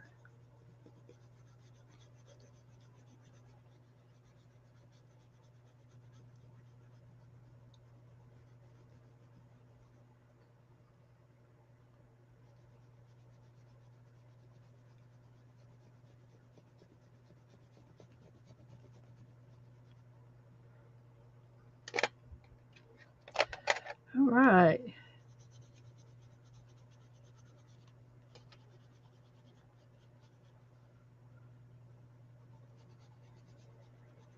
Now I'm going to get these wet. I'll use a brush to make them wet and make them pop.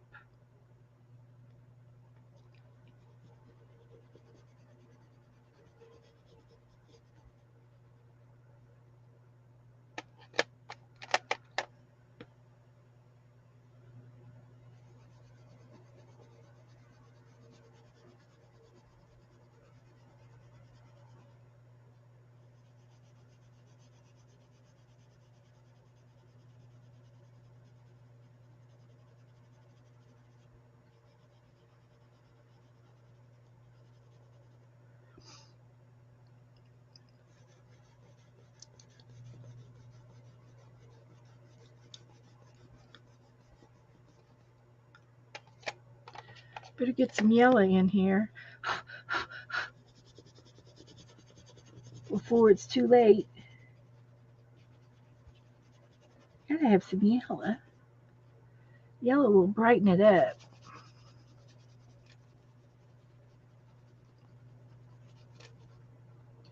And that green will lighten it up too.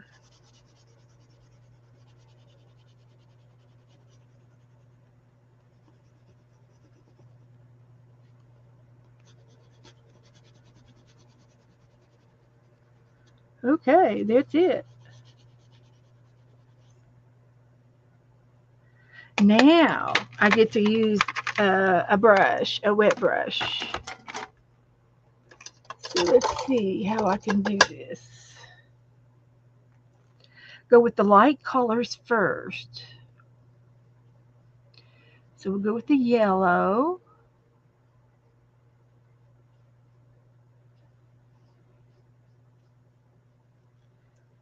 Over here.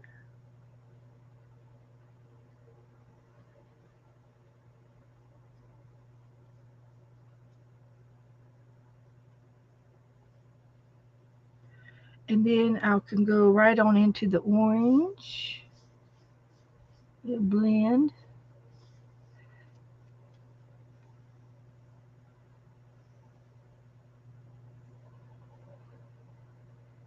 Like that. Are you seeing how bright it is after I got it wet?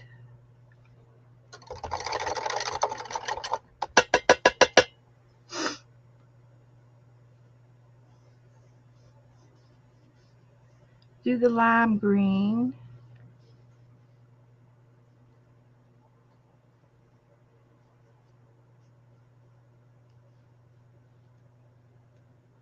And then I can go into the dark green.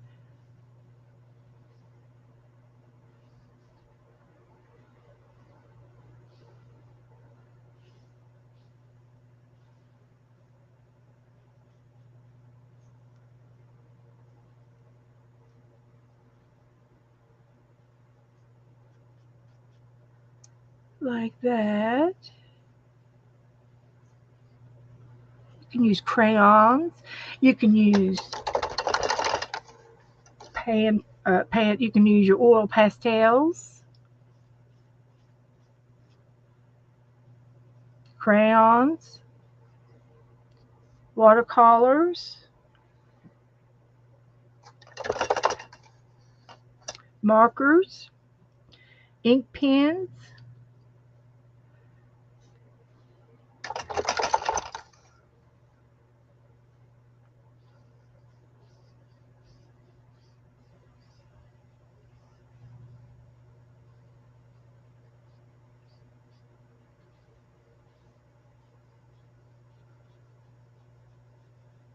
acrylic paint.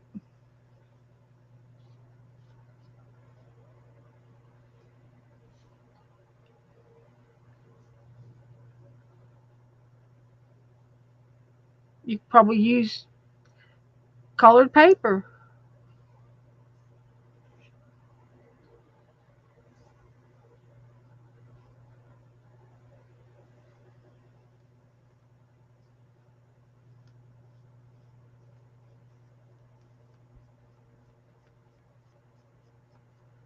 Where's Teresa tonight? Teresa? Are you in the balcony, honey? There's one more blue, and then I can do the gold.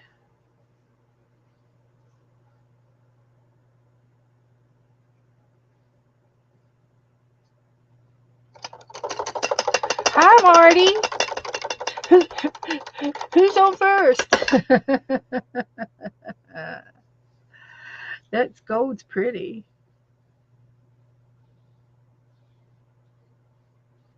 Okay, there is my page. Psychedelic.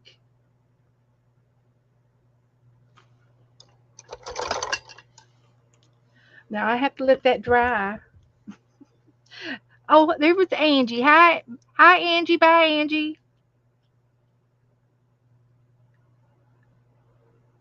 Let's go with a camera shot of $3.49. Good deal. And I'll go ahead and do a picture of my Foxy Doo.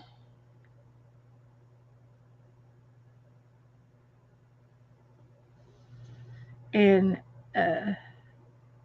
we'll finish him next week.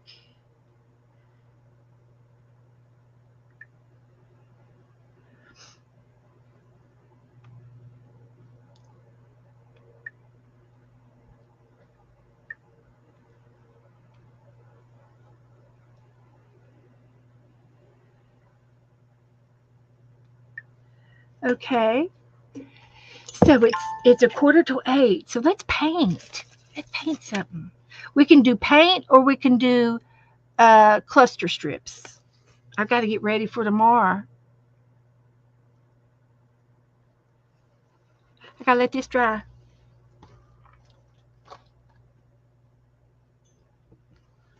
Okay. Oh, was she sick today? I'm sorry.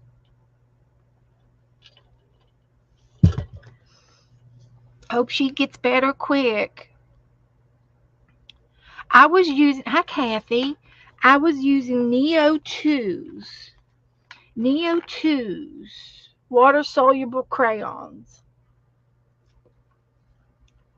I've had these for a long time. They last forever. And you don't have to get the whole big set. I like this little set. It's got enough colors in there. There's 12, 8, 12, 13, 14, 15 colors. They're black and white, and then the rest were colors. And there's my swatch test on them.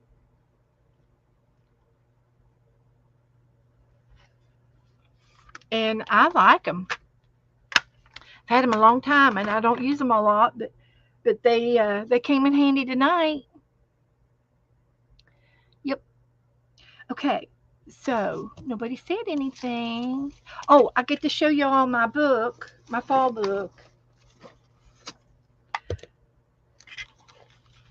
This was the book we started Thursday night. Okay, remember we had uh, the oatmeal cream pie box. Remember the oatmeal cream pie box? That's what this was. It was an oatmeal cream pie. And I took and cut one side off. I cut one half. I cut the other half in half and slid it together to make this size of the spine. And it's about 1.25 inches. And we made 4 signatures, and I sewed one of them in Thursday night, and I sewed the other 3 earlier today. I've started the beads. We got some beads going on here. And let's see. And then we glued a fox in the front earlier, and the lace was this lace, and I folded it over to make it pretty on the inside. And we've got 4 signatures. So I'm going to be putting in fall things in here, and I've got these little tags. I can either glue them down or I can hang them. And I might just glue them down on some of the pages. I've got 4 signatures to fill, and so I could be doing that for some decorating. So like that. And I don't know what I'll be gluing in here, but I'll be gluing something. I'll go ahead and glue these guys down. Yes, we should paint. We should paint.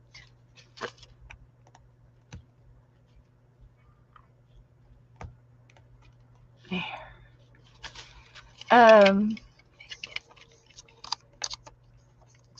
Yeah, you've got a big set of them. Oh, get them out, Kathy. They're good to paint, like your watercolor. You can use them to watercolor paint with.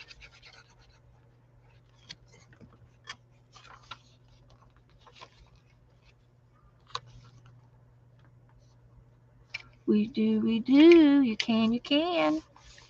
So anyway, this is a tall, skinny book, a glue book that we're going to be working in.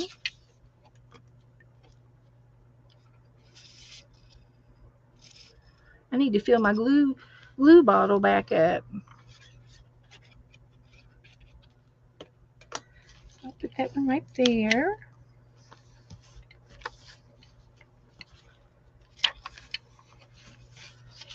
So I'm thankful for you guys.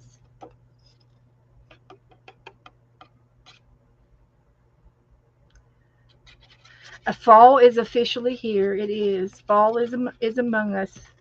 Was it today or tomorrow? It's either today or tomorrow, first day of fall. So we're starting our little fall book. So I'll need to start collecting some fall things, and then I'll work on these beads one day too. So we'll do this Tuesday and this Tuesday.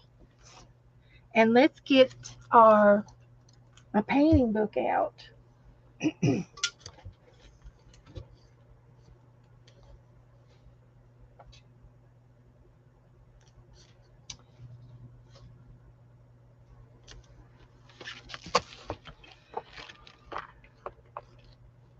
So I'm running out of room on my desk.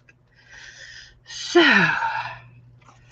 don't know quite what to do, except I've got to clean it off, and I've been trying to clean. So we'll just do a little flip through while we're here. See if I can get y'all into the picture here. We did these chickens. Look at the baby feather. We're gonna make pilgrims for November. October, we usually do pumpkins, something pumpkinish.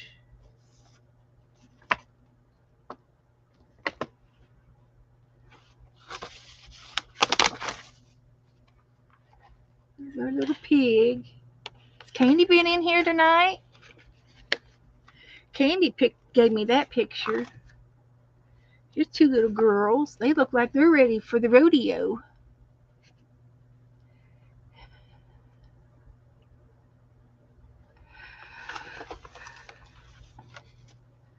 And I think I've got one more girl of this set of cards. This was a greeting card that I had. And here's the second one. And I've got a third one, but we haven't done her yet. And I just found the other card. I got the card over here on this side is the original card that I did that from. And then this was a card, and I don't know what I've done with it. I don't know if it's in here or somewhere else. This was fun. I did this with Dana. Did pretty good with my trees in the back, huh? Not too shabby. Oh my goodness, this was so fun. This was so fun.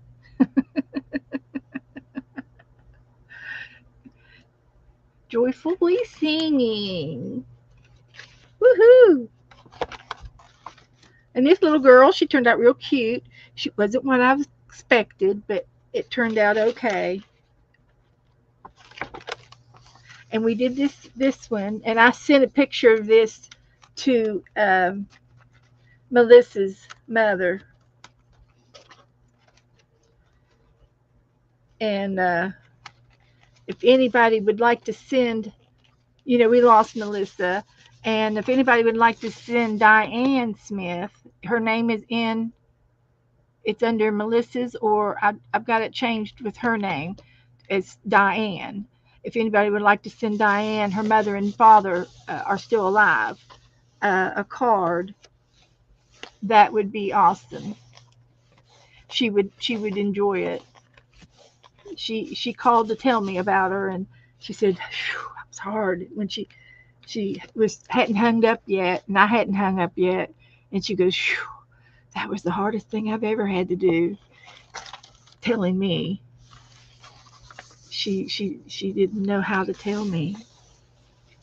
But I'd already found out through the grapevine. This was fun. This was out of the Fast and Fun book. We can do that again. Here's our new page. So let's get the Fast and Fun book out since it's right here. It's right here. I tell you, it's right here. And we've been doing a few things out of here. So let's see if we can do another one. We could do her. I had a pair of glasses on my desk. We could do her. We could do that's December. Let's see if there's a November one in here. I've done the kitty cat.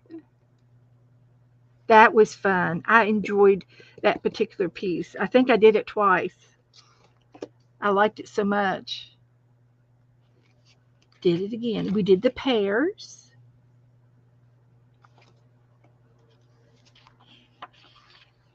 We did the pears. There's the house.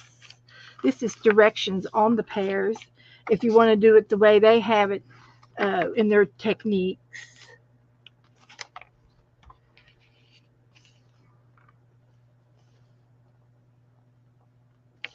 Sunshine.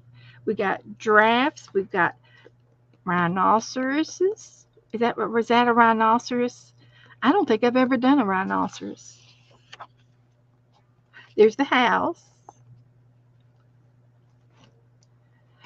The seasons. I do too, Sharon. Shall we do one more summer since we got the last day of summer? Let's do one more summer.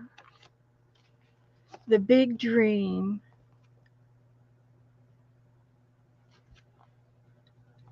Warm summer night. A summer night. Emotional space.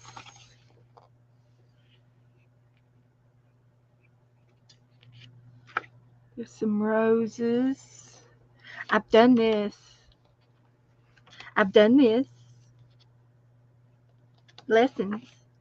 Lessons on color theory. I've done this.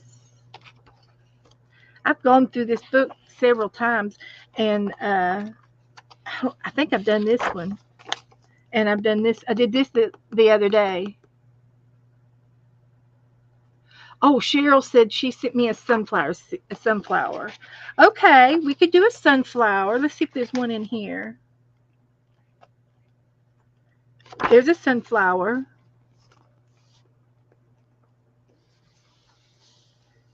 Okay. I'll do this one.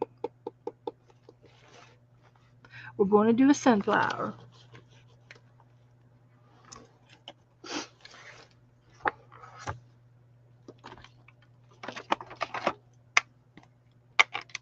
I know the boat was really cute, Sharon. And I've done boats before. I'm putting a date on it, so we're going to do it.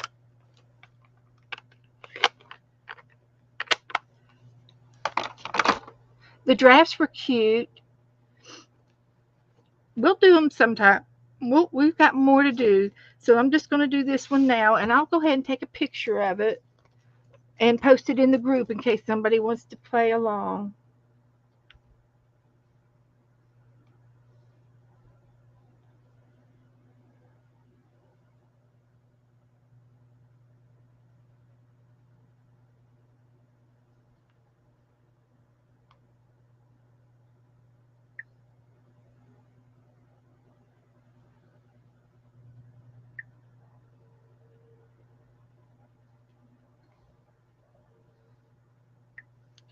Okay, I posted it in the group.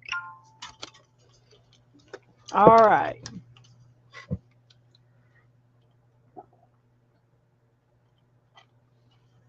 Okay. So, it's 3D.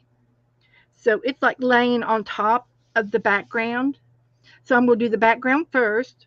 I've got grass, purple mountains, sunset, and clouds and night sky. So let's see how we can do. Let's see if we can do that. And you know what? I think I'm going to use my Neo 2 colors. They're talking about not using them enough. Kathy would probably love it if I did this in Neo 2 colors. She'd probably love me forever, wouldn't you, Kathy? Dry the stalks and use them to build trestles. Dry the stalks and try to build trestles. Trestles. I don't know what that means, Kathy.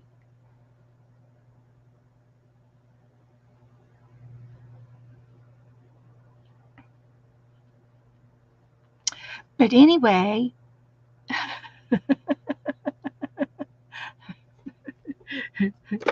see?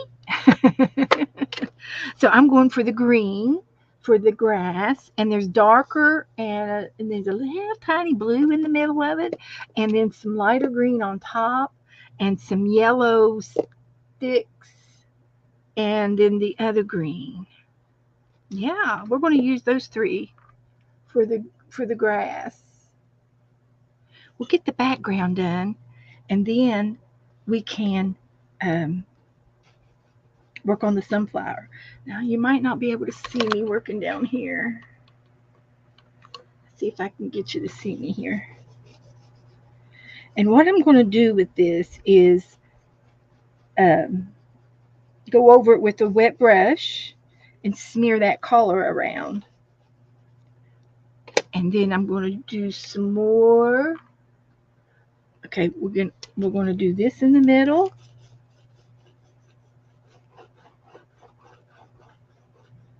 Somehow, something t'other. And we're going to go back to this green one, and we're going to go up because we want some grass. And then we're going to go with the lighter green.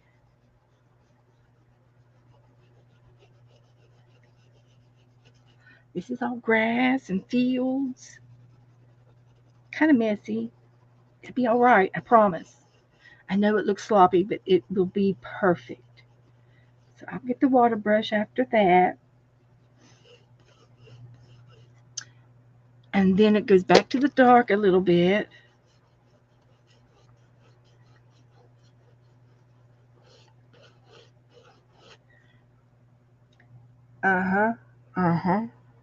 This is good. This is good. And then we will add a little bit of this in there for the sunset,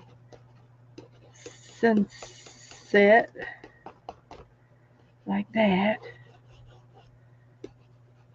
Okay, now I'm going to get my water brush, and I'm going to go over the light green first, and the yellow, just a dab, clean water. It's kind of clean water. And then I'm going to go over the blue that was in the middle.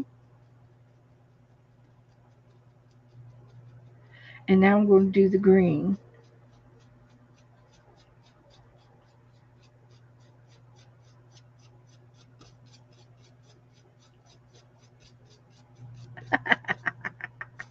Would you look at that? Can you tell that's grass down there? Yes, you can. You can see it. Get a little bit more water.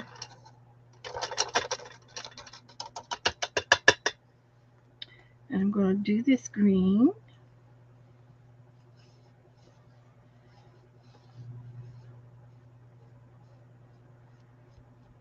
See, this is the field. The fields are alive.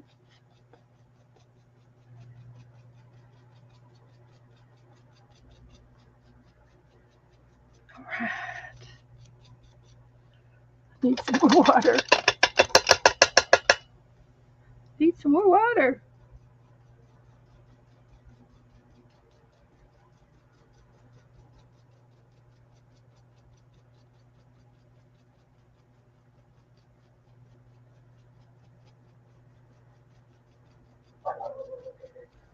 Dog alert.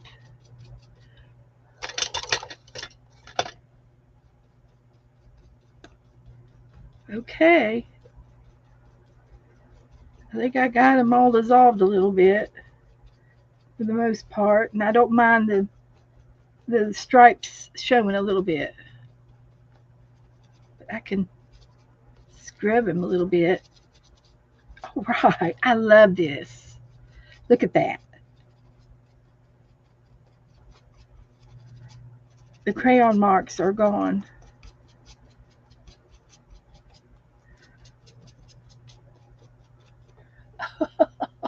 Uh, okay, there's a little bit of white right there. So I'm going to clean my brush.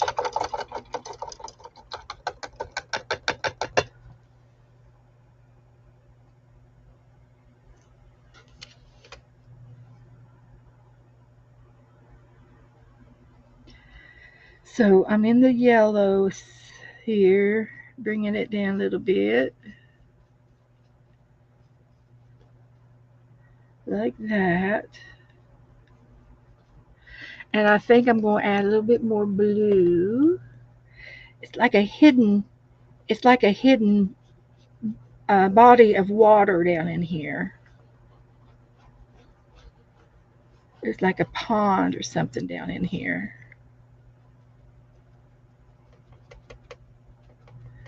And if this blue is not getting it, we'll get the bigger blue out.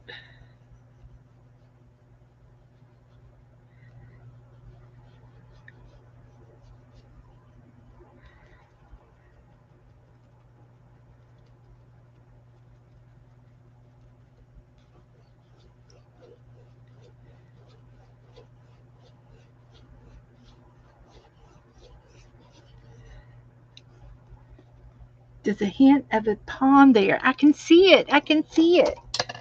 Okay. So the next level up is going to be the Purple Mountains Majesty. And it's a purpley color. And I'm going to use 2 shades. And it's going to be about that much. And I'm going to start off with this color.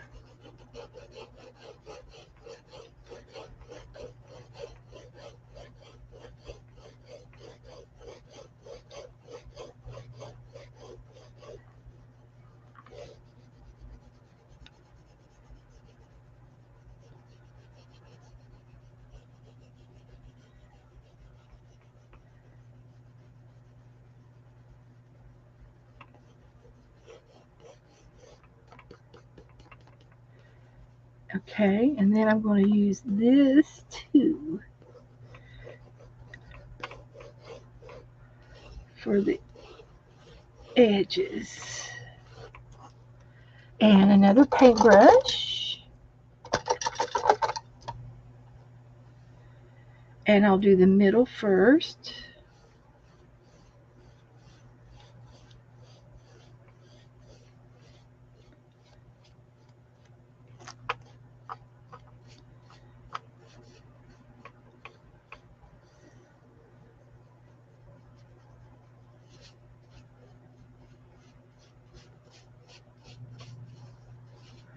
Okay.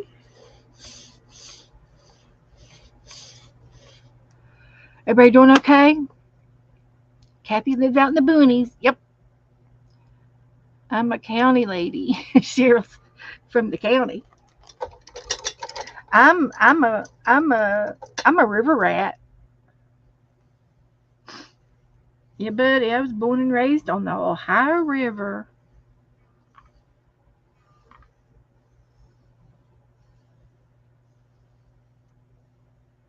So there. That's it. Purple Majesty. And the next one is going to be yellow and white. I could add a little orange. I'll let you all see the picture again. I did post it in the group But here's the picture. So I did the greens. And I swear it looks like there's a little bit of a pond or something in there underneath all those cattails. I put some cattails in there. But anyway, I'm getting ready to do the yellow. I did the purple. We'll do the yellow, and then I'll do some cloudage, and then I'll do the midnight sky. Might have to do some splattering with paint. But the yellow is next. And it's like this. Goes up and then it comes back down.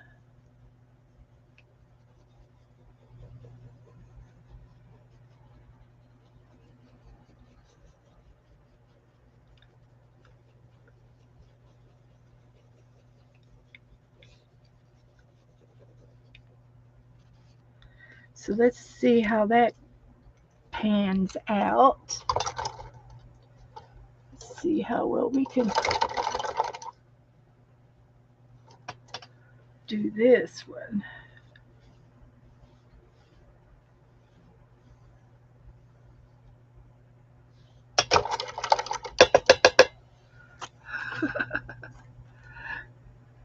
Okay, let's try this.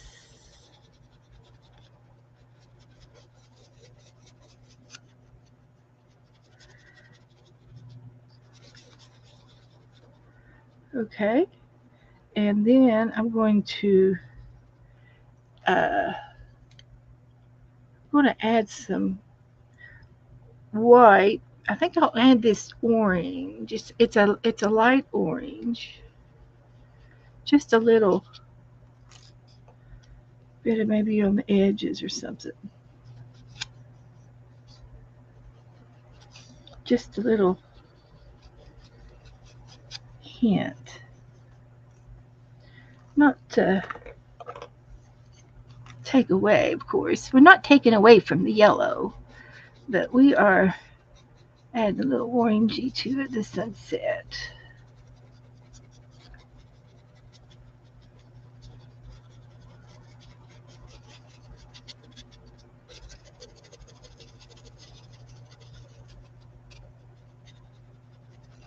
So, okay. All right. And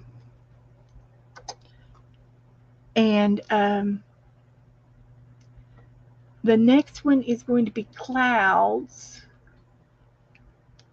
I'm trying to decide how I want to do it. I think I'll do the white. And then I'm going to add some color. Cooler. I'm going to add some cooler to it. I'm going to let this white mix in with the yellow.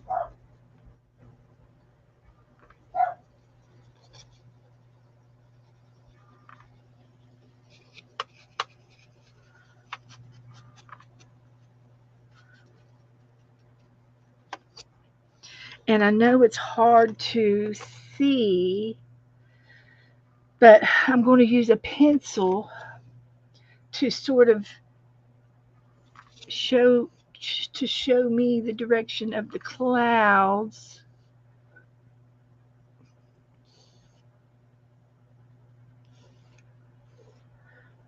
So that I have a little edge to go by.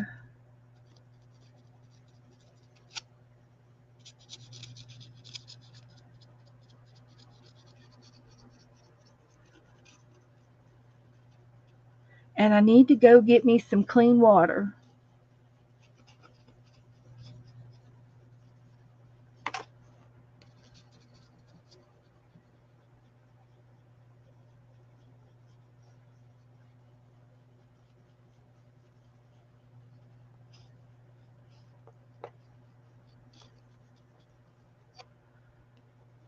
And I'm putting the white on really thick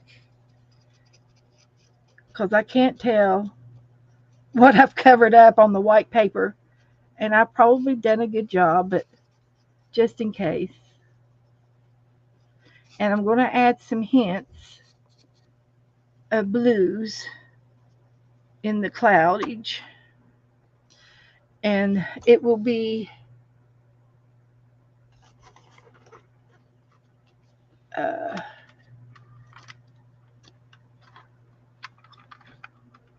let's see what we got here in the blues. I'm going to put this as a little bit of a in the cloudage there, and maybe a little bit here, and I'm going to go ahead and put a little bit of this over here so that you can see some of this blue in the midnight uh, blue. And then we're going to use this blue for the midnight. And I may go over this with another acrylic shade, you know, if it's not dark enough, or I can go over it a second time. I want it to be real mid, real dark. So let's see what we can do.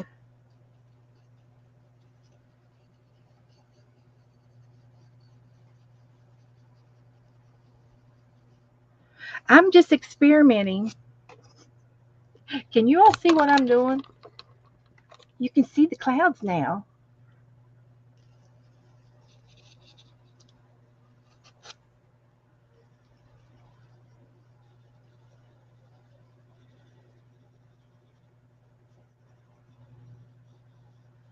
Yeah.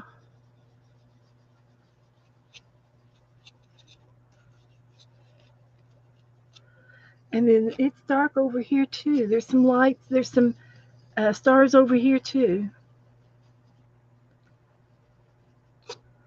So I'm gonna get me some clean water so I can activate the clouds first, and then I'll activate this lighter blue, and then I'll activate the darkest blue. And I could even put some black. I don't see any problem with putting a little bit of black in here to make it a midnight blue, because it's real dark. It's real out of space over there.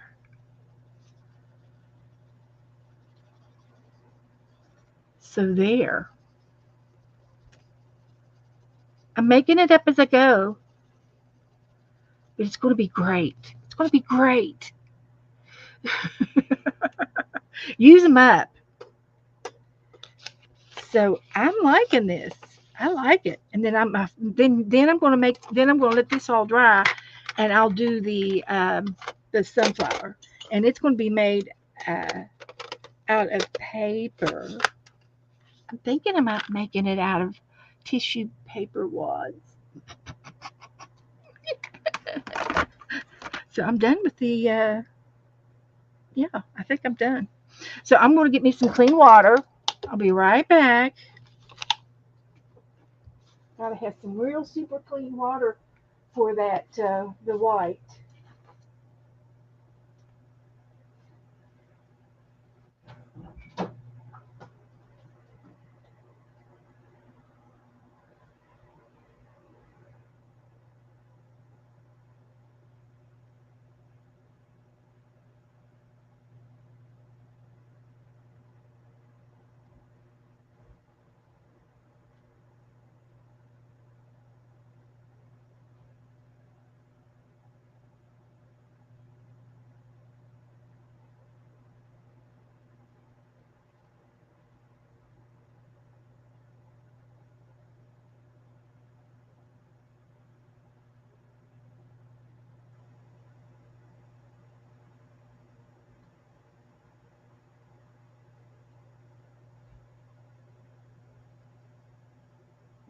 Okay, I'm back with some clean clean water. Get my little cubby hole here. That's what I live in, a cubby hole. So we get a tissue. Uh, are you serious, Goldie? You gave up? Oh, don't give up. Anything? Do I want anything? Sure. I take something to drink. Well, There's a little bit of Coke in there. You can put it in here on top of that. And I'll be fine after that. Thank you, baby. You going out? yeah. He's going out, guys.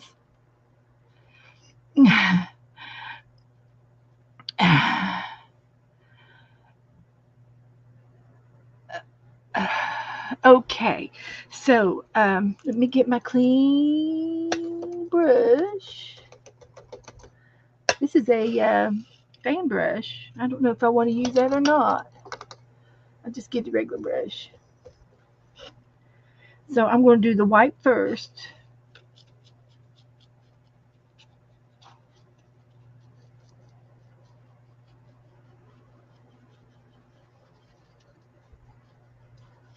Do the middle. Because I don't know if it's doing it or not. I can't tell. Yeah, it's doing it. There's white bubbles on my. There's bubbles. It's because I put soap in my water. Now, if you have an art room and you leave your water and brushes in the water and you leave it in your art room, all you got to do is put a couple of squirts of your hand soap in your water. It conditions your brushes and it keeps them from souring, because your water will smell sour. Will sour. Just saying. I missed a spot right there. I'll pick it back up in a minute. So I think I did all of the white. Now I'm going to go over this little bit of extra blue on the edges of the white. And you can scrub it a little bit to dissolve the lines of the lines of the crayons. Oh, wait a minute. Okay, I got it. Thanks. Where you going? I'm going to Aldi's and I'm going to. They Oh. close. Huh? They close early, don't 9 they? o'clock. Okay, well, you better hurry. You're going to Audie's and where? And Uh-huh. Okay. Aldi's and Dollar Tree. Okay. Close at 9 o'clock too. Well, you won't be able to go to both of them. Yeah. It's 8:22 and he's going to Audie's and the Dollar Tree. He's a man with a plan. So now I'm going to go up here and do the edge of the clouds first.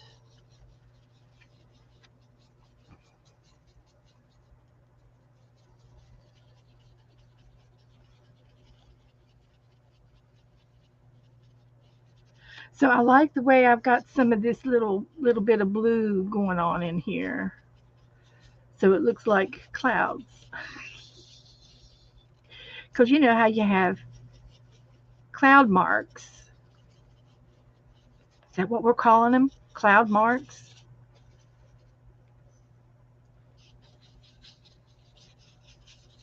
Spread them out so they don't look like, make it look really, really natural.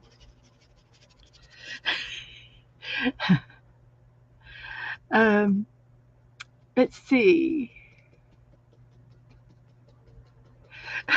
Well, we're just 2 miles from the stores. Literally 2 miles. Straight shop. And we can go 40 mile an hour on our road out there, so he'll be all right. And if he goes straight in there, and he'll get a parking spot. The first parking spot will be open, and he'll pull right in, and he'll run right in and get what he wants, check out, and then he'll run over and the Dollar Tree is across the street. So he will, if he knows what he wants, if he wants to go after. He has to feel like he has to go out every day somewhere.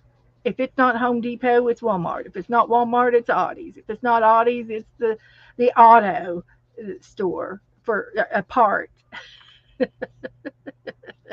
Just saying. He's enjoying his life. That's what he wants to do. As long as he comes back in here in about a half hour, 45 minutes, he'll be all right. But then he'll stop at the gas station, and he likes to go in there and get his coffee. He's been getting coffee at the gas station. It's a new one. And so he'll get his gas, and he'll stand and talk to them for a few minutes before he leaves. And they've had, every time he goes in there, there's a new person, so like they're training people.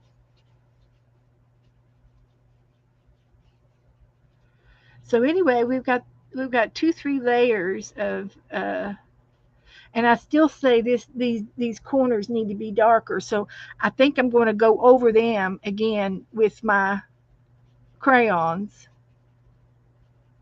and make them darker. And I've got black and blue up in there. So I think I'll let that dry, and I'll go back over it. And I need to go over this edge again, and then this edge over here again.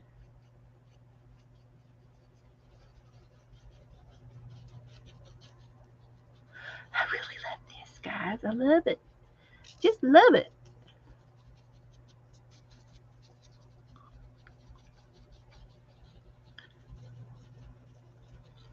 So I'm blending. Okay.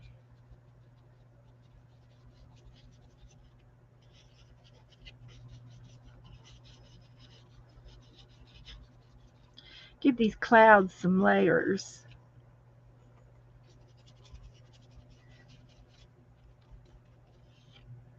Okay, I am going to let this dry. This is going over here. Let's get ready. We got to hurry up. We only got a half hour. We got to make our sunflower. So, what I want to do,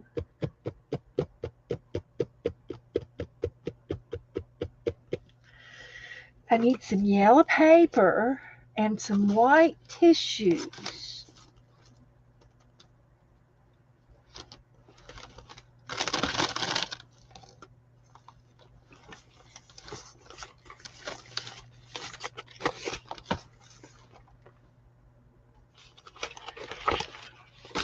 Don't leave your brushes in the water, Sharon. Thank you, Sharon. You're right. I hope that page is dry. Yeah, it's dry. We did this earlier. For those of you who needed to know, a psychedelic page.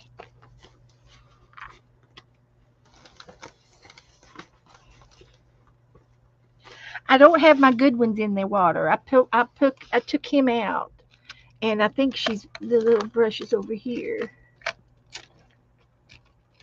See, this was my good one, and it's over here. Those are just little crafty ones, and they're pretty good. They don't they're a little bit tilted, but they're good brushes though. They've been in the water for months. So I need yellow and green paper. Wow. Nope, not that color. I tell you what I would like. I tell you. Kiwi. I think I'm going to make it. I'm going to do something I've never done before.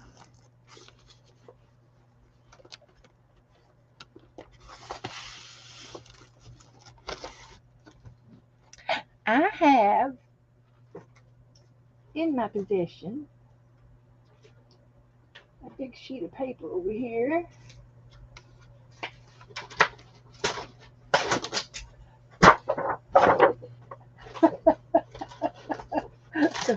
You know the magician that pulled the tablecloth out from under the dishes? That's what I just did. Bye, Marty. Bye, Marty. So I want some yellows, and I'm going to do two-tone yellows. And then we're going to tear the paper up.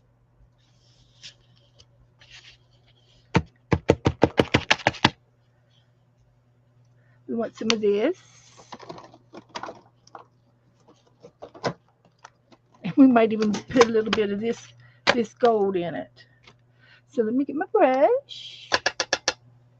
And I want it striated. Striated. Striated. Is that a word? Striations is a word, but is striated a word? It should be.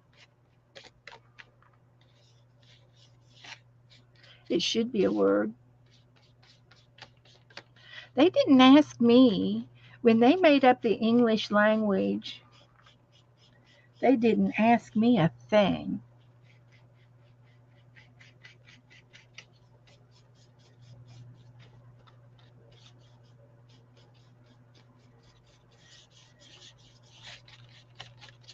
So we're making our yellow. It seems like it's a word. Striated. Making it striated. Definitely got too much yellow, but that's okay. We'll use it.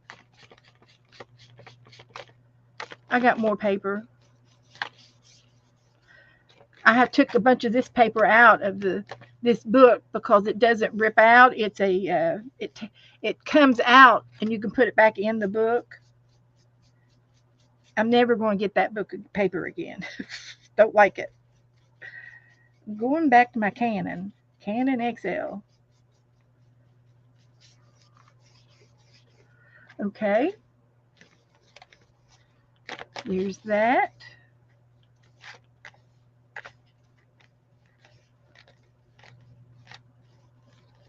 We're striating it a little bit.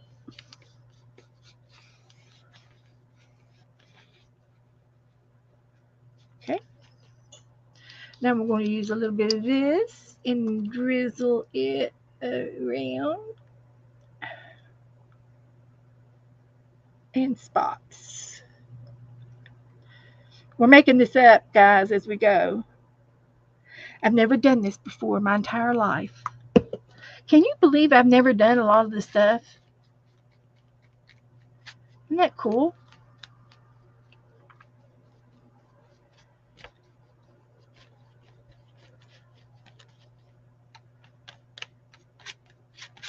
I'm making my sunflower out of this paper.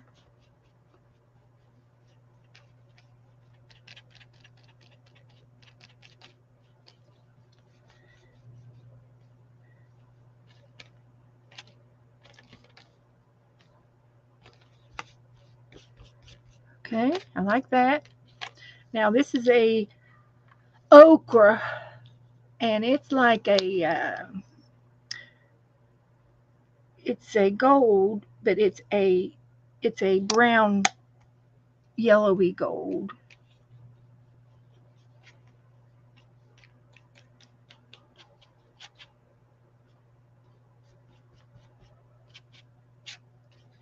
We're going to let this dry, and then we're going to tear it up to make our petals. This is true crafting, guys. No, I've never oil painted here.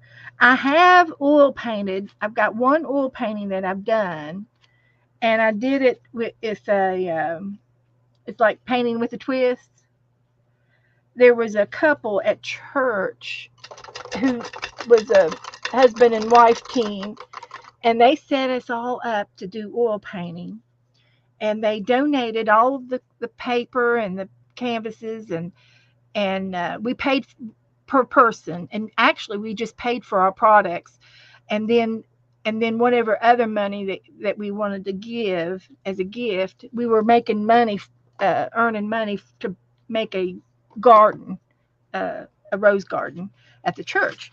So they donated their time and talents, and I painted a mountaintop with a little cabin, and it was done in oils. And and I decided that it was my favorite thing in the world to do. I'd rather do acrylic, and I still favor acrylic or crafting. And the only thing I don't like is you got one chance to do it right. You can't go back over it. You could scrape it off and do it again, but it leaves a mess. So you have to. And so I followed directions, and and it worked out. It worked out.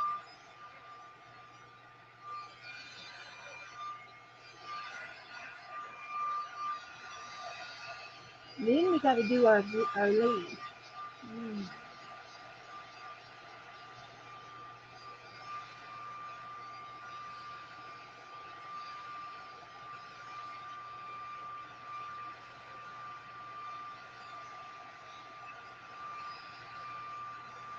But anyway, I did an oil painting of the mountain scene and snow.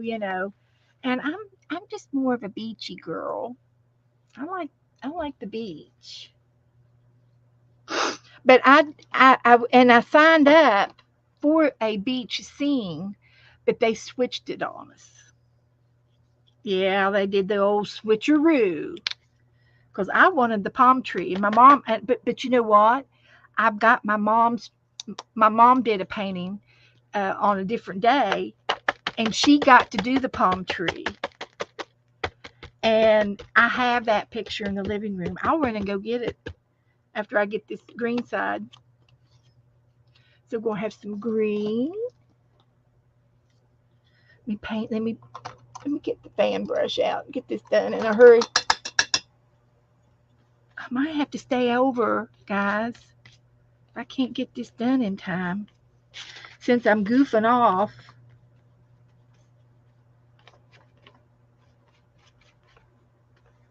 Since I'm goofing off.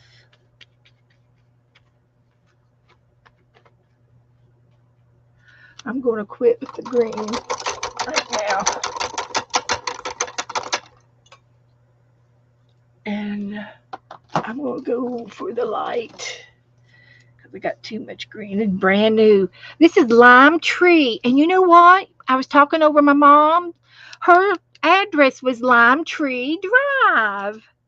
Now, does that mean my mom was watching over me or what? Talking about her? Is she saying quit talking about me? Jennifer, you want me to stay over every night? I probably would stream every day if I didn't have anything else to do.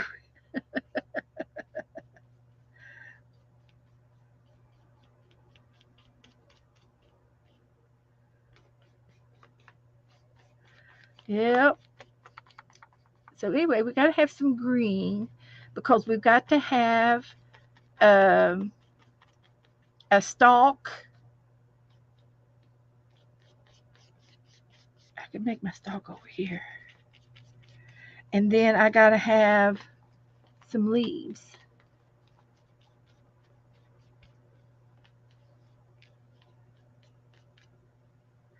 So yeah, I'm liking that real well. That's going to be leaves. I just need 3. But I like it having some, you know, texture on it. Yeah. Okay, I'm going to put the brush away. And I'm going to let this dry. Let me get the heat gun after it for a minute. Then I'll set it over here because my other one's dry. I got to put some more blue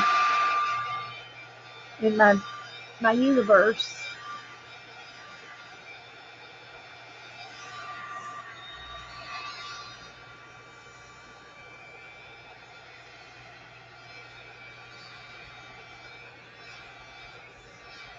Cheryl says stay over too. Goldie says I've oil painted, not much. My oil paintings are just rotting in the drawer. Oh, well, get them out. Send me a picture. Motivate me, Goldie. Put a picture of it, of one or two of them in the group. Goldie says stay over.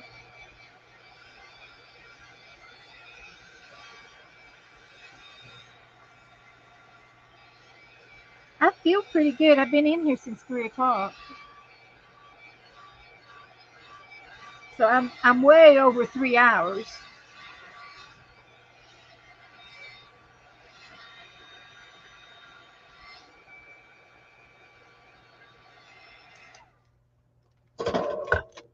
I'm gonna put this over and let it dry in front of the fan. Got the fan on. I couldn't be in here without my fan, I tell you. So I'm going to go after the Neo 2 colors again because that's what this all is. I hate to do it anything acrylic at this point on the background. So I'm putting in some more dark.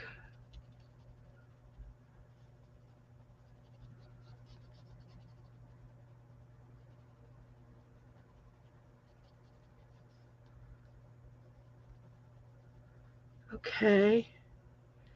And some over here.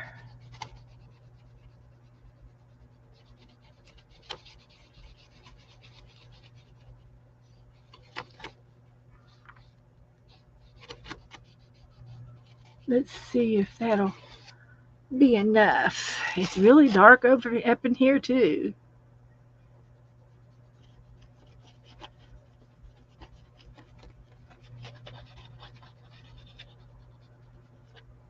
A little bit up there too. And it does come down on the sides, but I think I'll be okay. I think I'll be okay. So we'll put that one up.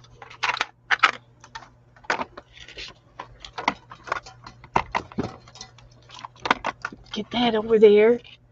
Well, hi, Debbie. Debbie did a wonderful scenery today. It was something like out in Colorado. You know the big arch rock that's popular, in the pictures and stuff. Well, she did this arch made out of rock on paper, of course, and then the scenery around it. It was really pretty. It was really pretty, Debbie, and it will be pretty. And I like it when it's over to the right a little bit, like you had it when you kept going to the right, not all the way on the right, but just more so than in straight in the middle. I did. That side of the page looked great.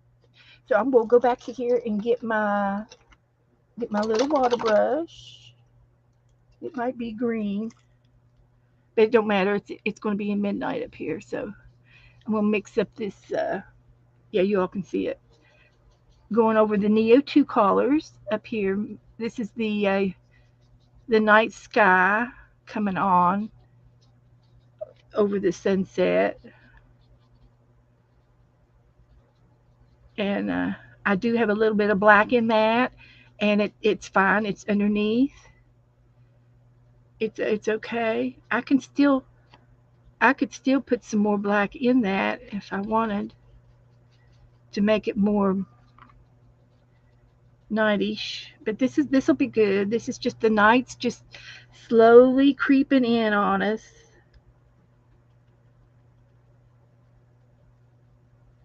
That's what it's doing.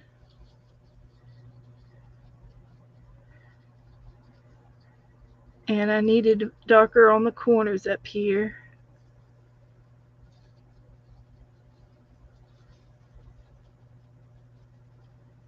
Like that.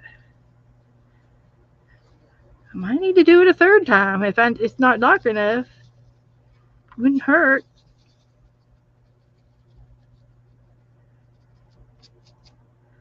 It wouldn't hurt. Ran out of water.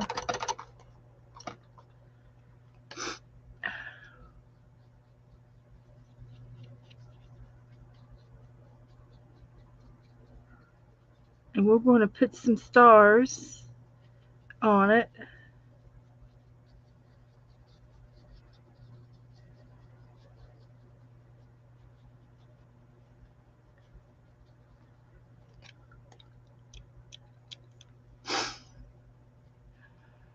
Nope, I'm going to have to put another layer on there. It's just not dark enough. This one is, but this one's not. Well, oh, I have a Midnight Royal Admiral Blue over here. See if I can get it out. Come out of there. Oh, that's metallic. No, I don't want metallic.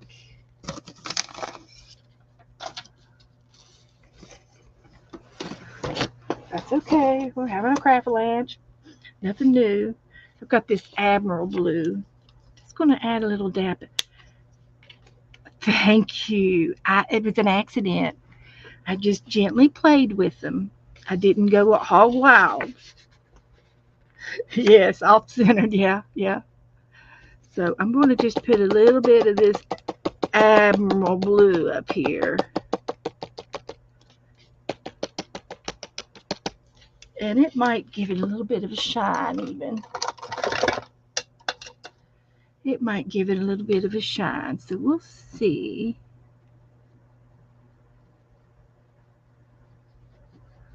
Because we're going to cover the clouds up. And we're going to splatter it with white. We're going to give him some stars.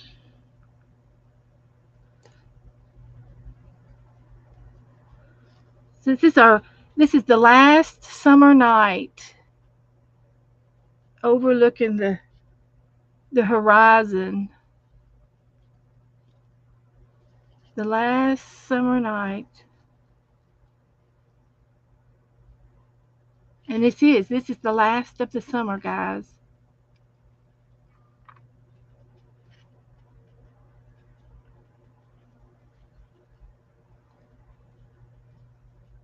So what I'm going to do now is let that dry. And then I think I'll do, I'll get some gesso and do the stars with the gesso. So I like that much better. It's more darker. It's darker. So, okay, so let me trade out my papers again to let that dry. This is all background. And for those of you all that came in just a few minutes late, we're working out of the Fast and Fun book.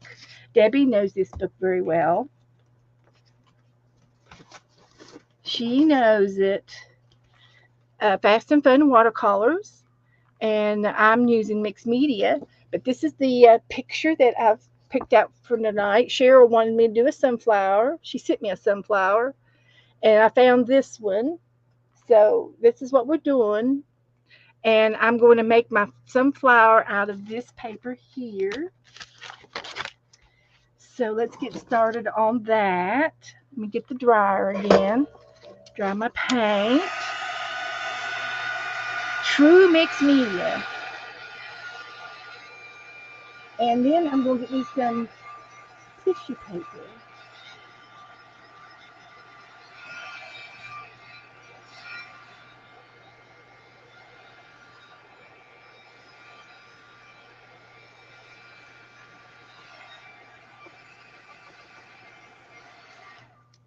Okay.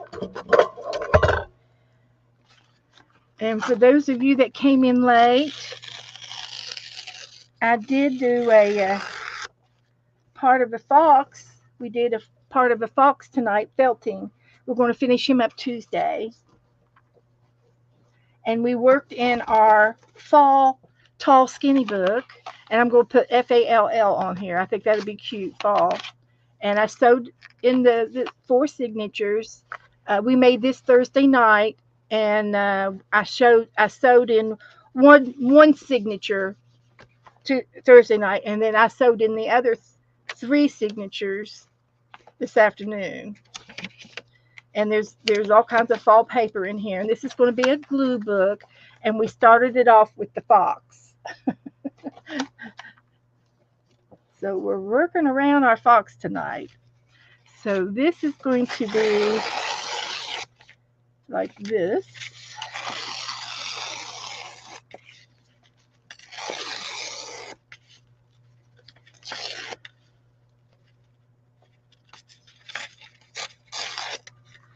And we are going to be making sunflower petals. Flower petals.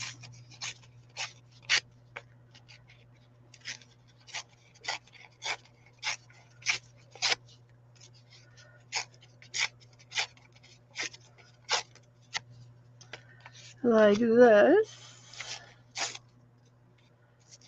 And I guess I should ink them, right?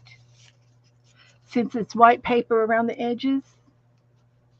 So I think this would be fine to make this into one. I don't know if I can do this. I might have to have some scissors to help me with the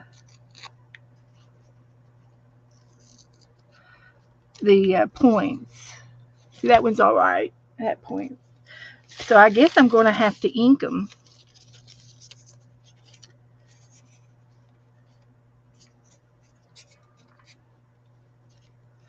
See, that one's going to be okay. And I think 2 inches would be plenty big enough.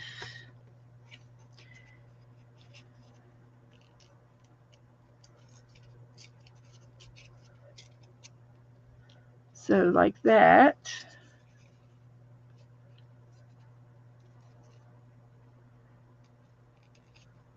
I'm not reading my messages until after the show. Jennifer sent me a picture. I'll look at it after a while. So these are going to be good.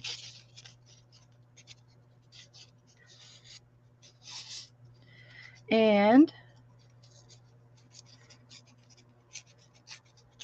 I think that would be good too. And I got that little bit of brown gold in there, and so that they're going to have little hints of that shade on there, which will be perfect. So that'll be good. I'm doing a pretty good job doing it this way. Every other one. Woohoo! I'm getting more petals.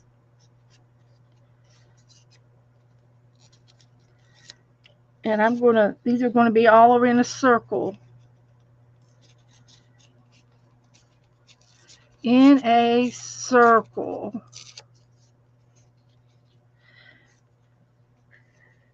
So, a few more.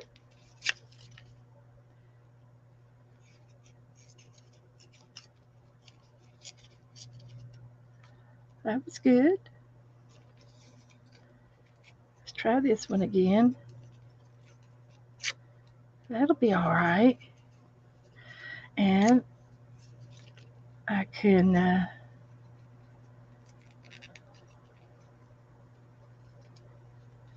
that's okay. I don't mind that one, and don't mind that one. Don't mind that one.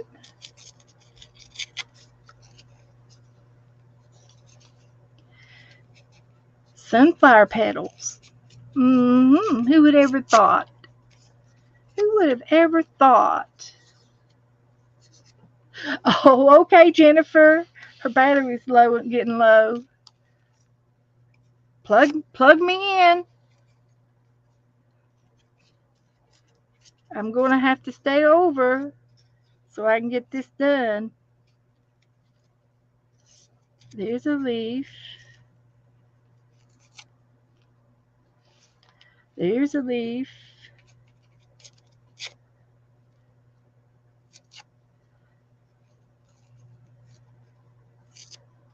There's a leaf.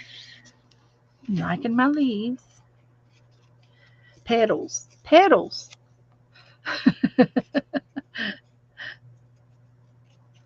All right. Here's another one.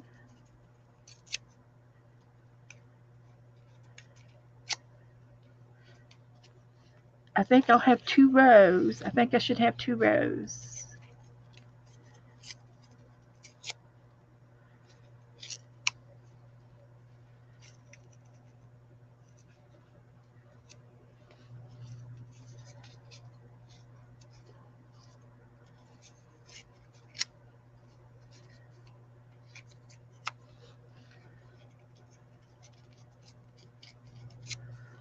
Okay.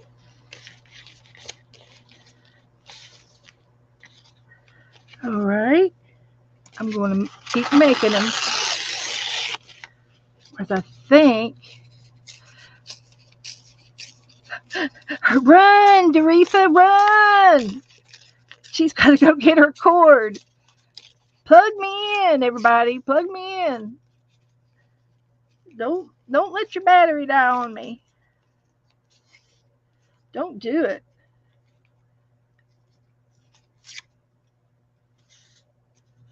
And you know what I think I'll do instead of inking the edges of them, if I can. If I can find enough yellow markers,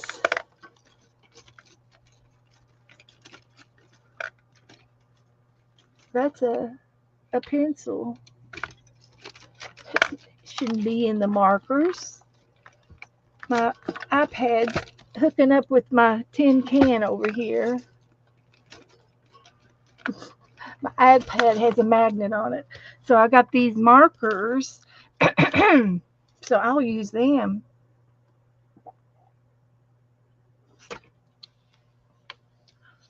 Okay, Sharon, I'll be back. I'll come back because I might be still here. I'm probably going to stay for another half hour.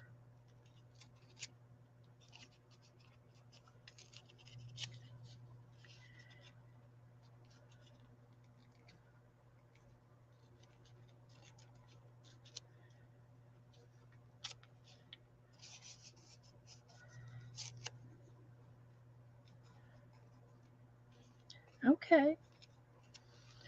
That's good.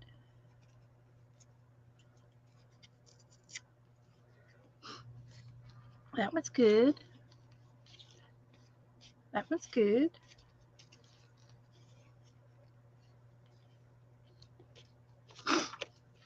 Okay.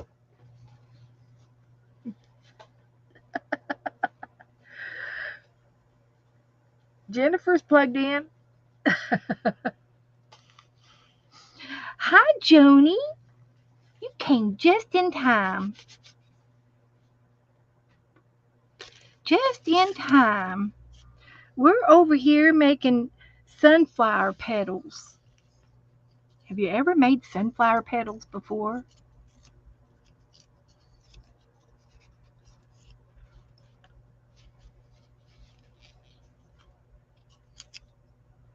Well, here's a first. We're making them. We are making sunflower petals.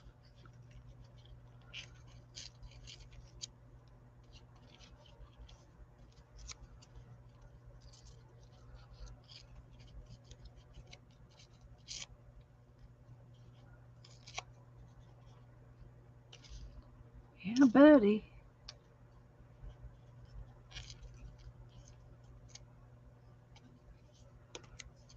We're going to have 2 rows of them.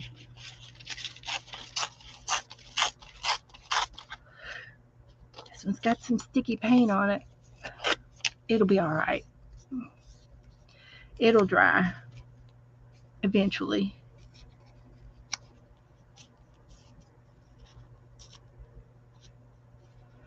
There's a pedal.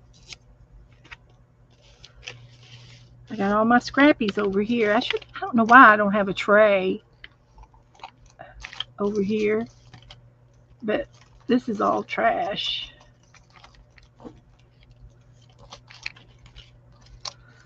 You know, I got to clean up a little bit. It'll make my life a little bit easier tomorrow.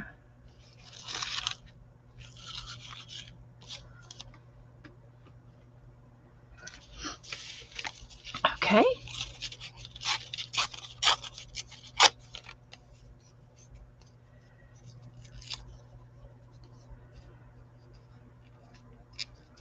Okay. Yeah. Joni, we painted a background. We painted the background page, and it's drying over here. And it's ready to put some stars on it. And we're doing the last night of summer. The last night of summer.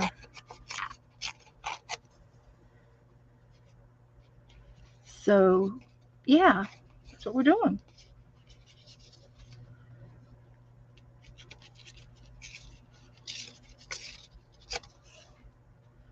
That's what we're doing.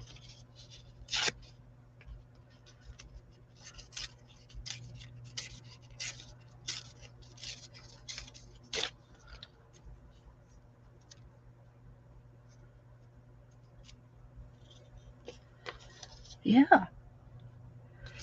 So,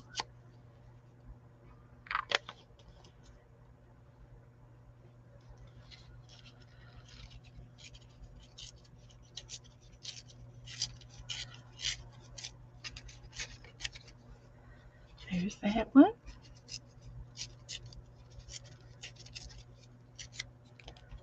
And there's that one.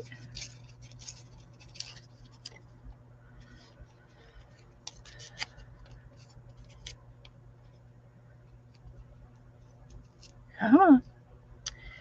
Give it it.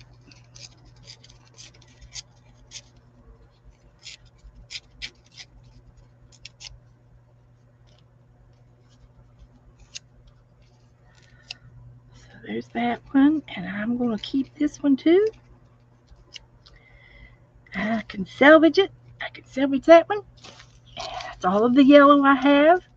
So it's got to be all that I get. Okay. Now I just need a piece of, I need white tissue paper.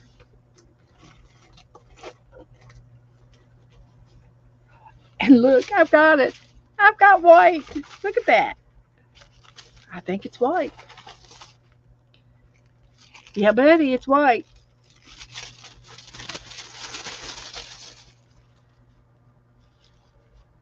Okay, that's good.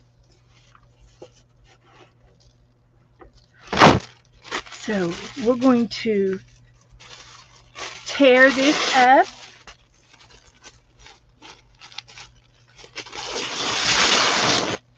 Like that. Like that. And like that. And then we're going to wad them up. And it's a white center, but don't they have, where's the sunflower seeds? Did the birds eat all of them?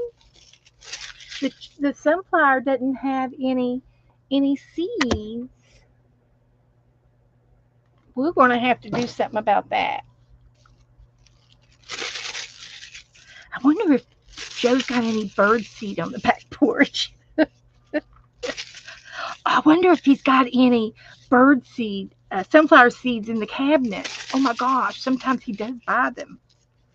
We could put real sunflower seeds.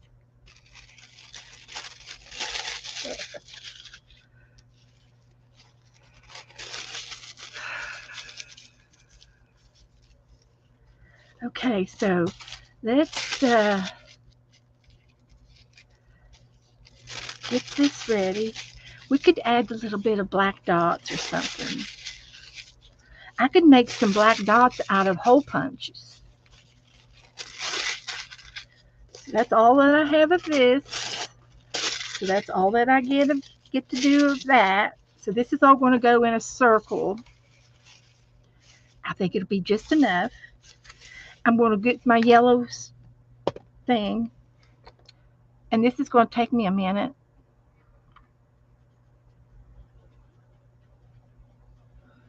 I can't even tell if you can tell that I've done it. Probably be quicker if I inked them than the old-fashioned way.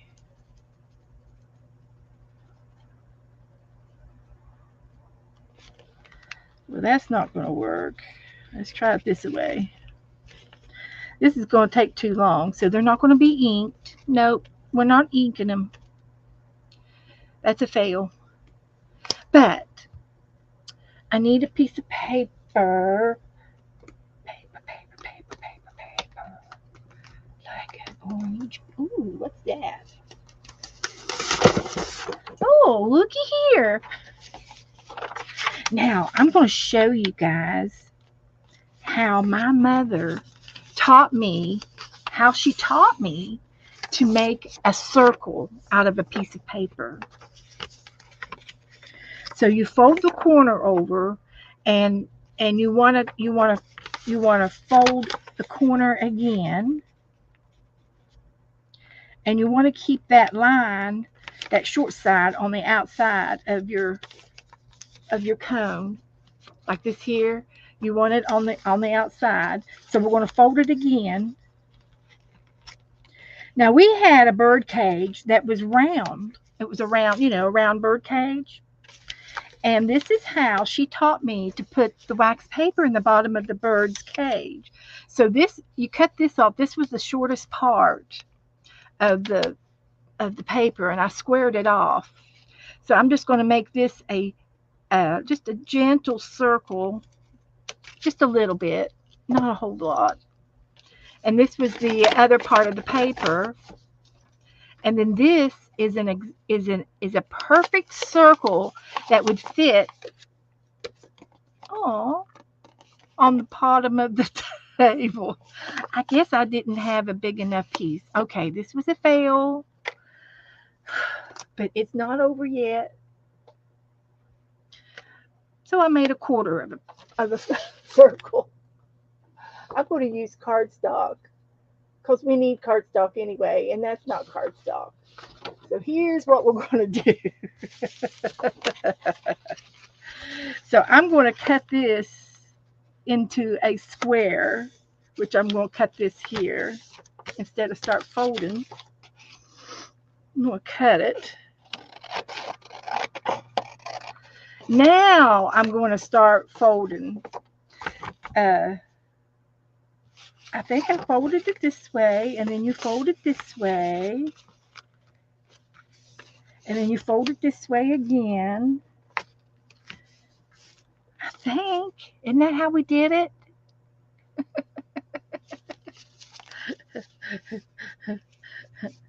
So anyway, you do a curve here, and that makes your circle. I think that's it. And I have to stop folding because it's cardstock and it's hard. And now I have a circle. This is how my mother taught me to do a circle. I hadn't done it since I was a little girl. So we're going to make it smaller because our sunflower cannot be bigger than the page. And this is going to be what I'm going to glue my sunflower petals to. So it's going to be about that big, but I still want it a little bit smaller. I'm rehearsing. So here we go. This should work. And I'm just going to, this is not going to show. This is going to be on the background. Okay. So we can get rid of all that. We don't need it. We don't need that. It's in the way. Get it out of here. We'll save that for later. Okay, so now we can glue. We can get some glue each down. And I smell my hot glue gun. It's okay.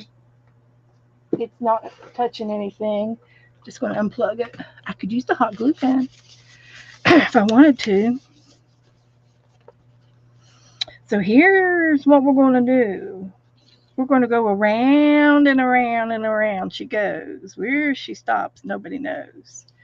And we're going to start gluing down our long ones first. And I'm going to put them just a little bit beside each other. And there's a little bit of orange showing, but I'm going to do a second layer. So we're doing the first layer first. These are the sunflowers. Petals. And we're putting them down.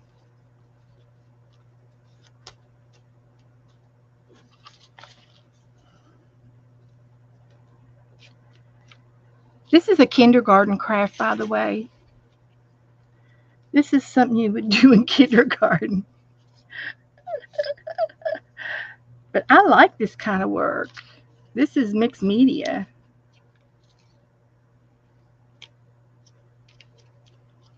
Okay.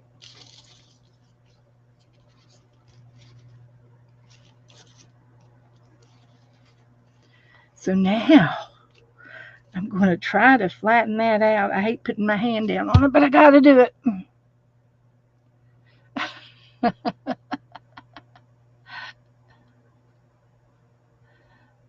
They look cool curled up. Okay, good, good. I'm going to flatten them down as much as I can. But yeah, they're going to be 3D. So now the second layer, I'm going to do it again. And they're going to be another layer of petals because there's like 2 or 3 layers if you've ever looked at a sunflower real close. So I'm going around again. And I'm going to get some more petals. And it doesn't have to be the extra long ones. It could be the shorter ones. Yeah. Putting the pointy sides out, covering up any orange that I see. Don't mind the white on the paper. It's consistent.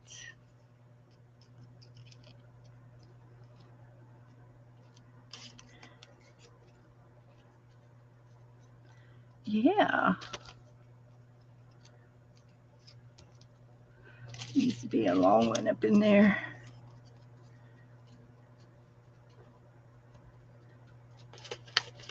All right.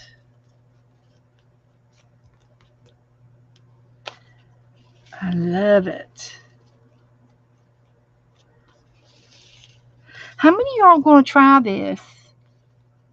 Am I going to try this technique?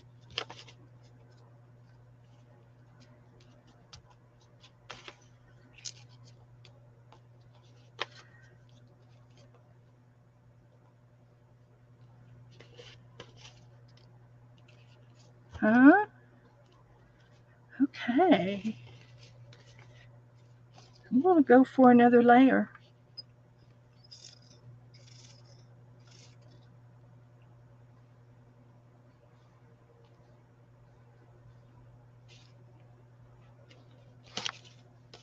Haven't decided what to make my flower out of, Goldie says.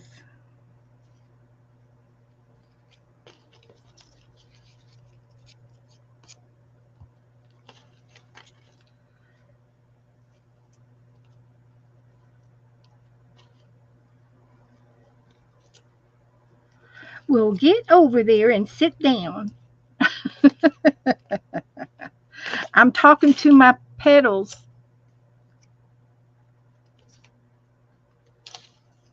They're misbehaving.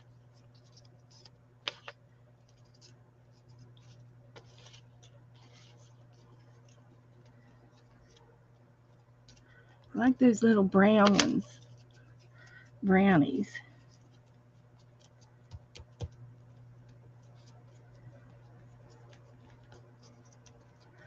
Okay, we're just gluing the center down a little bit.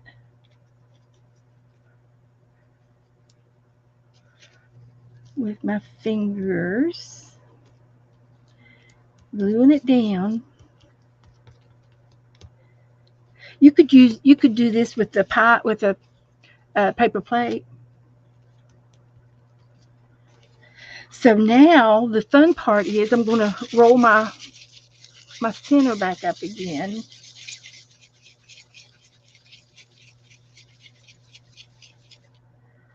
And it's going down in the middle.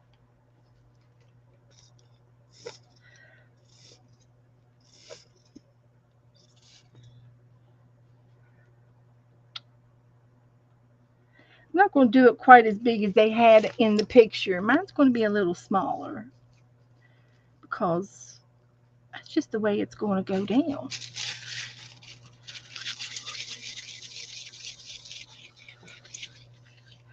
A bunch of sunflower petals. Once I wish I knew where they were. Oh, you had them? Oh, you'll find them. You'll find them when you least expect it.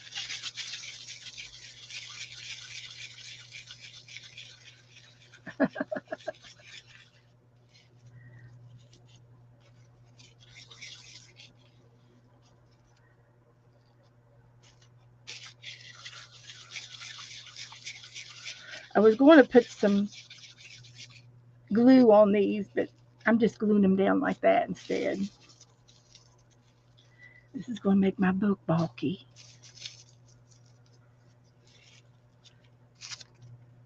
But I'm not going to complain.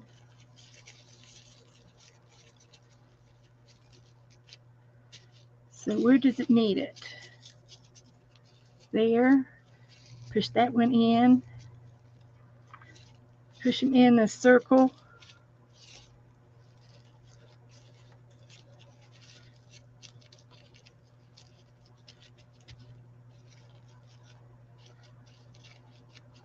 So I'm going to let this dry for just a few minutes.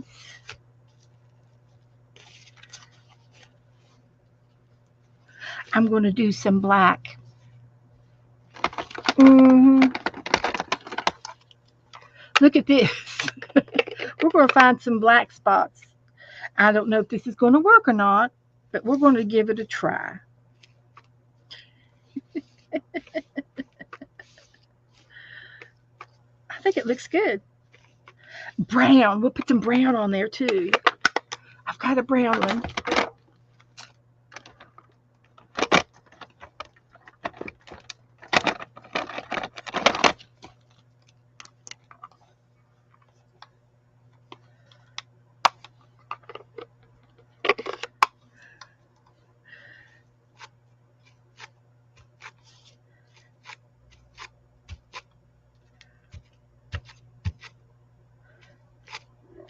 The brown the brown has seen better days. I don't think it's even working.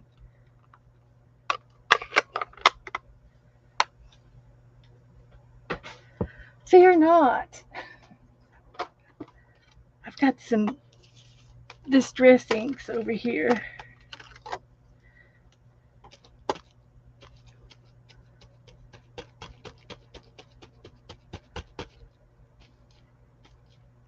I can't see it.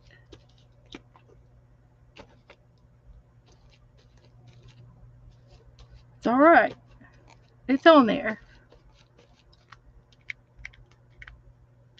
I like it.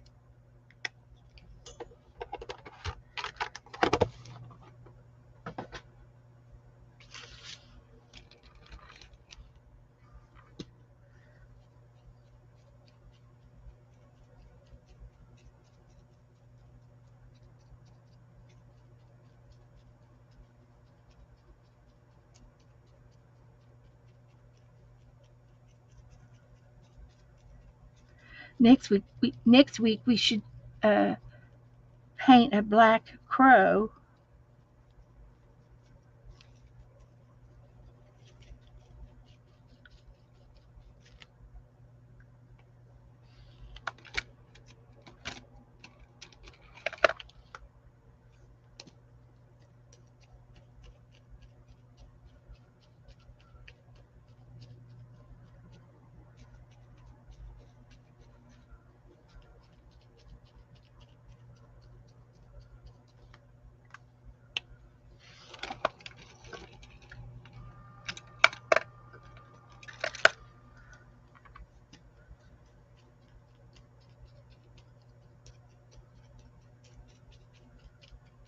I think that looks fine, just like that.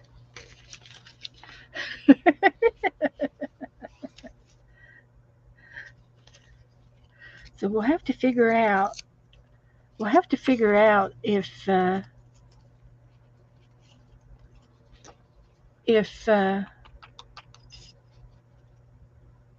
forgot what I was going to say. I just don't know what I was going to say. Need to put some more glue in my glue bottle. It's getting low.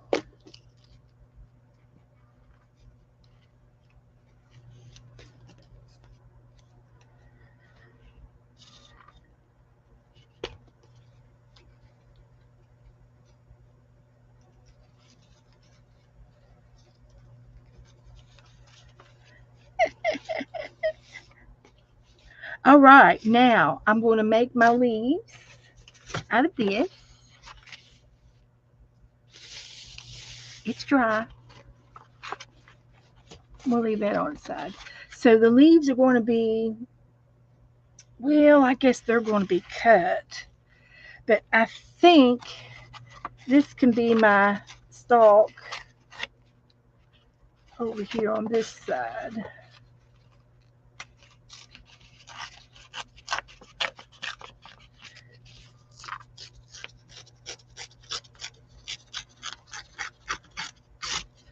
That's good. And then this here, I'm tearing it so that it's not showing the white on the stalk. There's a way to do it, a direction.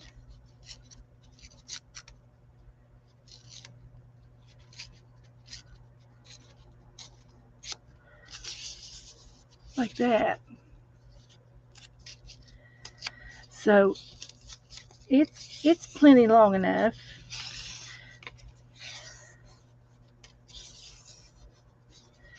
And then I'm going to try cutting my leaves.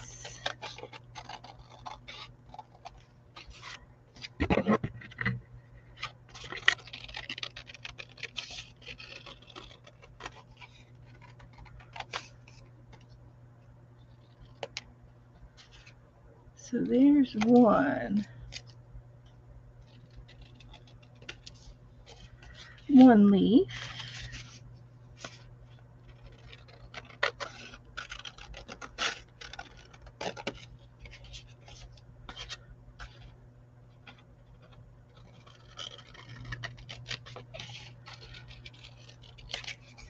Two leaves.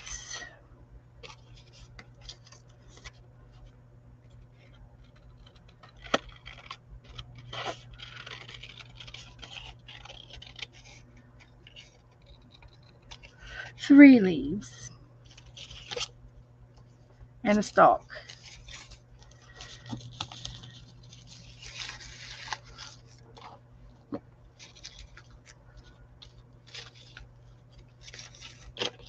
Picking up my mess as we go.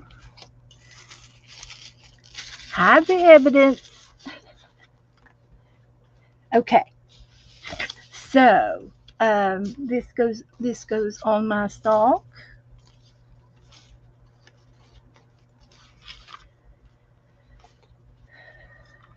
This way.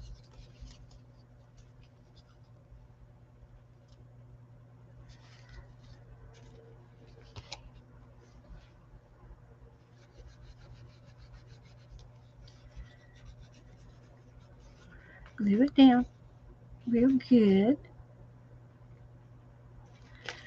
And then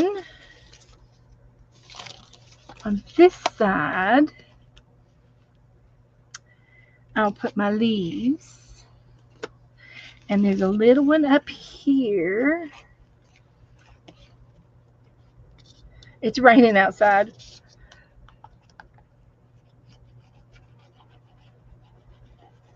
So we're going to put one leaf coming out up here.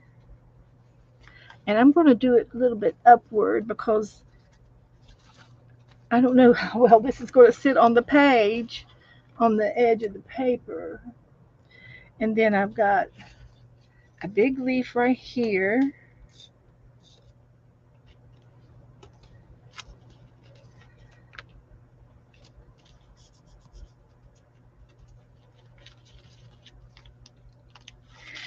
And then another leaf coming out.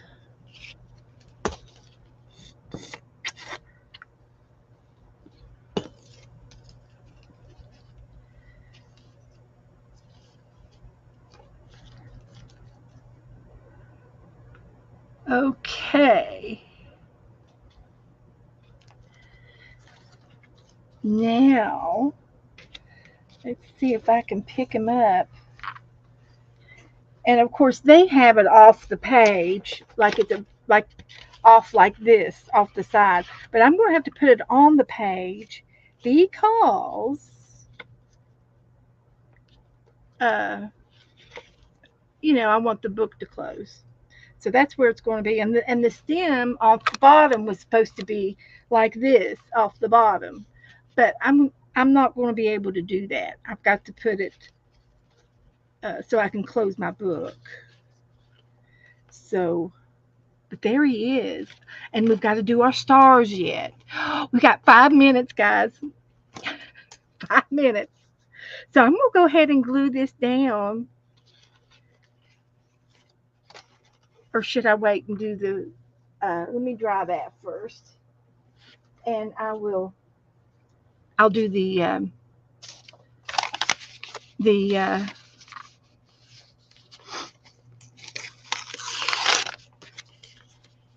stars first. So this has got to be tacked down here.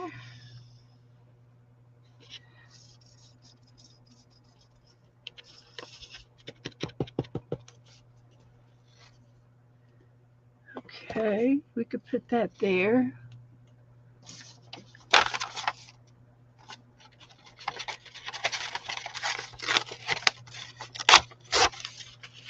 And we're going to put this here.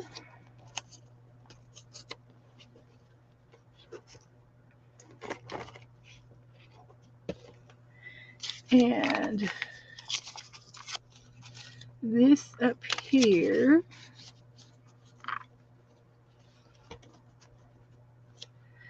And then we're going to get my palette.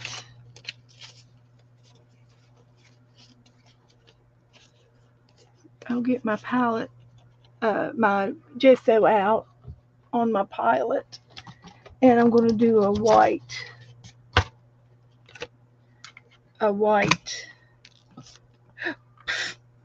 I don't think I need any more.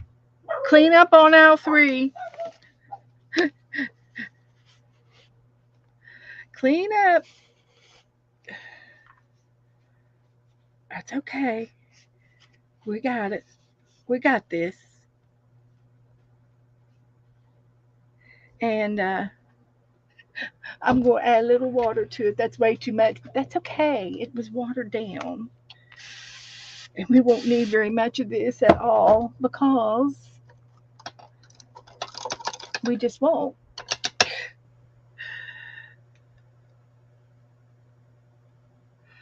And I'm going to try to, that's not big enough. I need to put something up over my chat. And everything else is okay. Okay, here we go.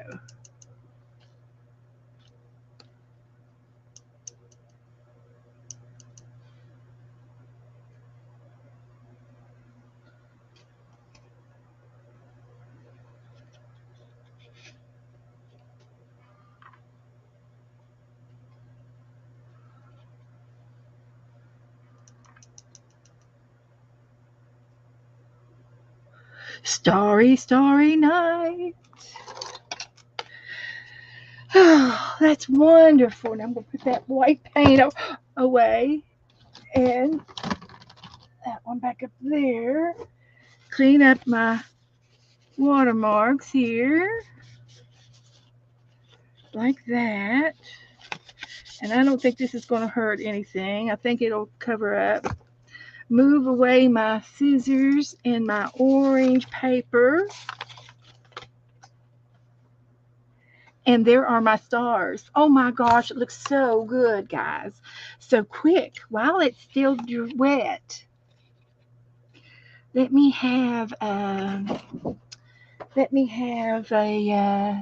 something pointy. Oh, you can use my pokey tool.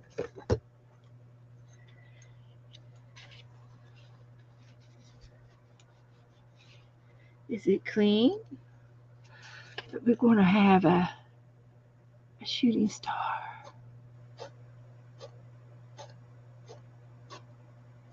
Shoo, shoo.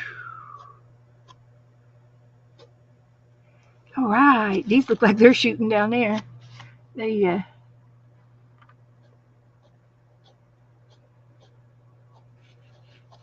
Another shooting star there.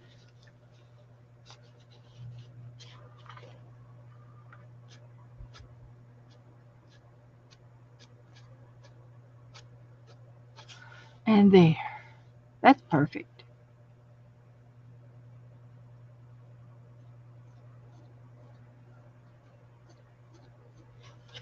All right. That's good. See the stars?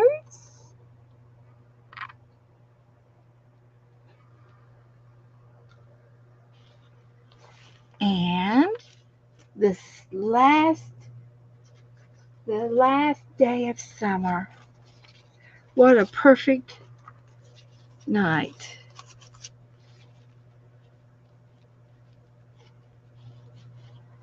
So that's it. Yeah. So,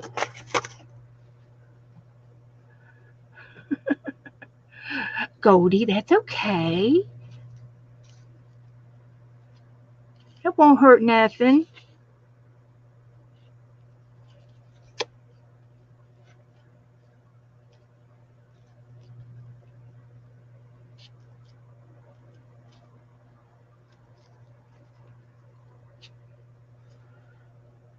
Okay. Just need to glue it down.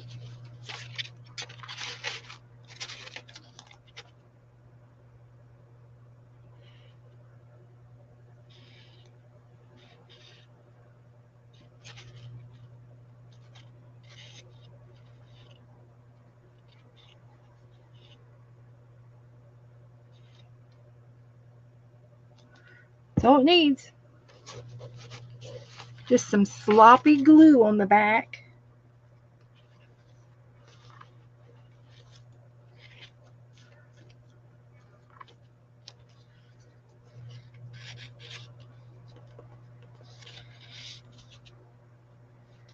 Okay.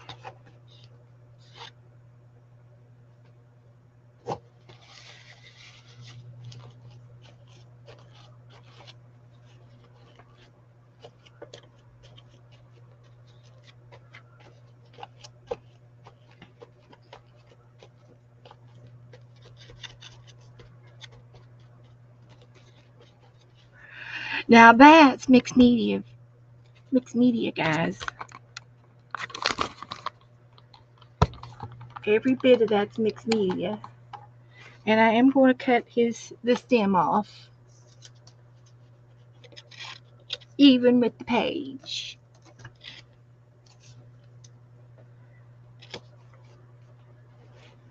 Now they had they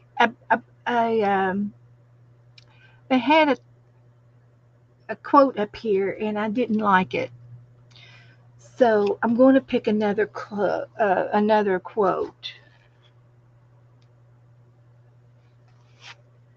So something about summertime memories. How about that? Summertime memories.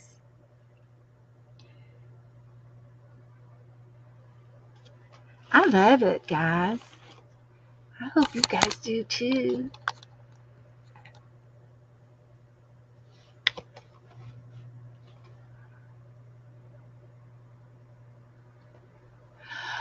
Goldie, it's called Fast and Fun Watercolors. Go to the used books. Go to used books and you can get it real cheap because it doesn't have anything to write in. You know, you don't write. There's not any quizzes or any pages to be torn out. Okay, so you can find this used, even if it's gently used. But Fast and Fun Watercolors, Painting Techniques, No Drawing Required, by Gina Lee Kim, Kim. Abe's, I go to Abe's book, um, thrifty books. Just type in used books in Google and this title, used books, and then the pictures will come up and they'll tell you how much the price is, and you can find free shipping, and you probably won't have to pay any more than probably six or anywhere under 10. Yeah, under $10. You can find it cheap. And I did Debbie Ipps that was in here earlier tonight. She's the one who got us to order this book, and I started doing things with her, and she was my teacher 3 or 4 years, 5 or 6 years ago, a while back. And also, there was a lot of girls in our art and community that uses this book, but I love it. So I'm going to put Summertime Memories. I love how I ad-libbed on the sunflower seeds. So if you don't mind, oh good, $7. There you go. And then maybe it's free shipping. And it might take a week to get to you because the shipping is by books. When you ship a book, you get the book rate for shipping, and it's cheaper than the regular.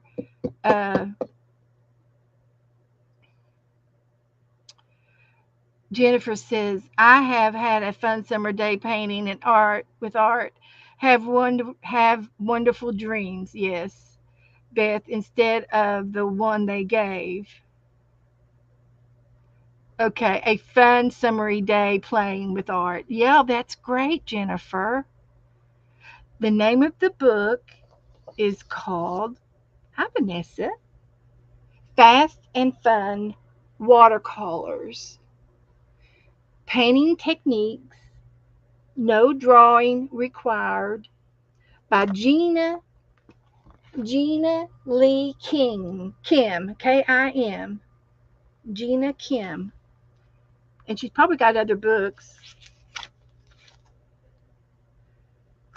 So, yeah, I believe she does. But she's good. And there's lots of pictures. And we did the birds. We've already done the birds.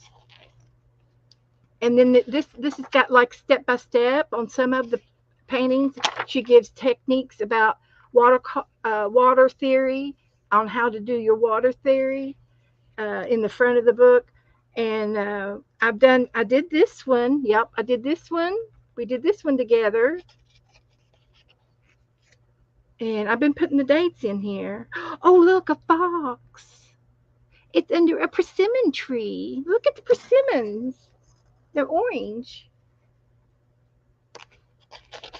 They like fruit. We should do the fox. There's a teapot. And again, this one's got instructions on how to do your paper piecing. And it's paint and paper, mixed media. So that's cute.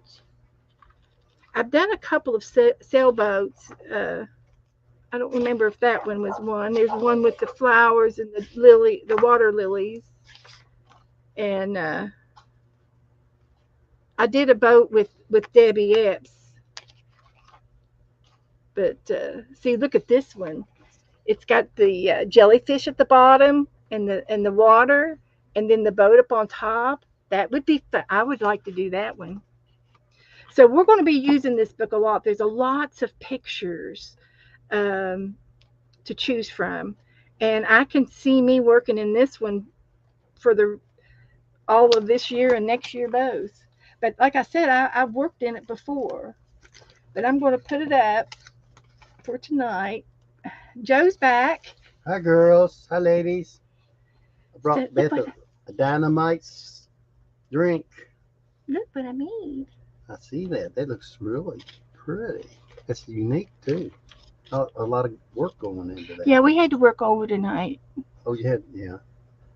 Ooh. And it is a cappuccino with a malted. Everybody's saying hi, Joe. Hi, ladies. Hi, ladies. I don't have my glasses on. If I Okay, I'm going to go because I did stay over. And I'll see you guys later. I'm going to put Summertime Dream on here, and I'll show it to you Tuesday. So, good night, everybody. Have a great weekend. I'll be on Kim's in the morning at 12 o'clock Hands. Eastern time, 12 o'clock, Kim Polton's channel. And it'll be the Sunday brunch feral cat girls. Hey, soon. Yeah. So we'll see you. We'll see you later. Good night. I'll post it in my Facebook group if y'all want to come in and watch. I could probably figure you out. I'm going to do a snippet roll. Yeah. Joe Thanks for coming in. don't have his glasses on. Thanks for watching her while I was gone. They babysat me, I Joe. know they're so sweet. I know- Cool beans. I know how good you can be sometimes. I Oh. am. How you like that coffee? It's very good. I love it. Here, I'm going to give you this. Um, I'm taking that with me. I got you girls something Taking too. this with I got y'all me. some new food. I'm taking this with me. Good night, Thanks a lot everybody. for coming in, girls. Good night. Love We ya. had a great night. Oh, I need to take a picture of it so I can post a picture by the picture. Yeah, that's what I'll do.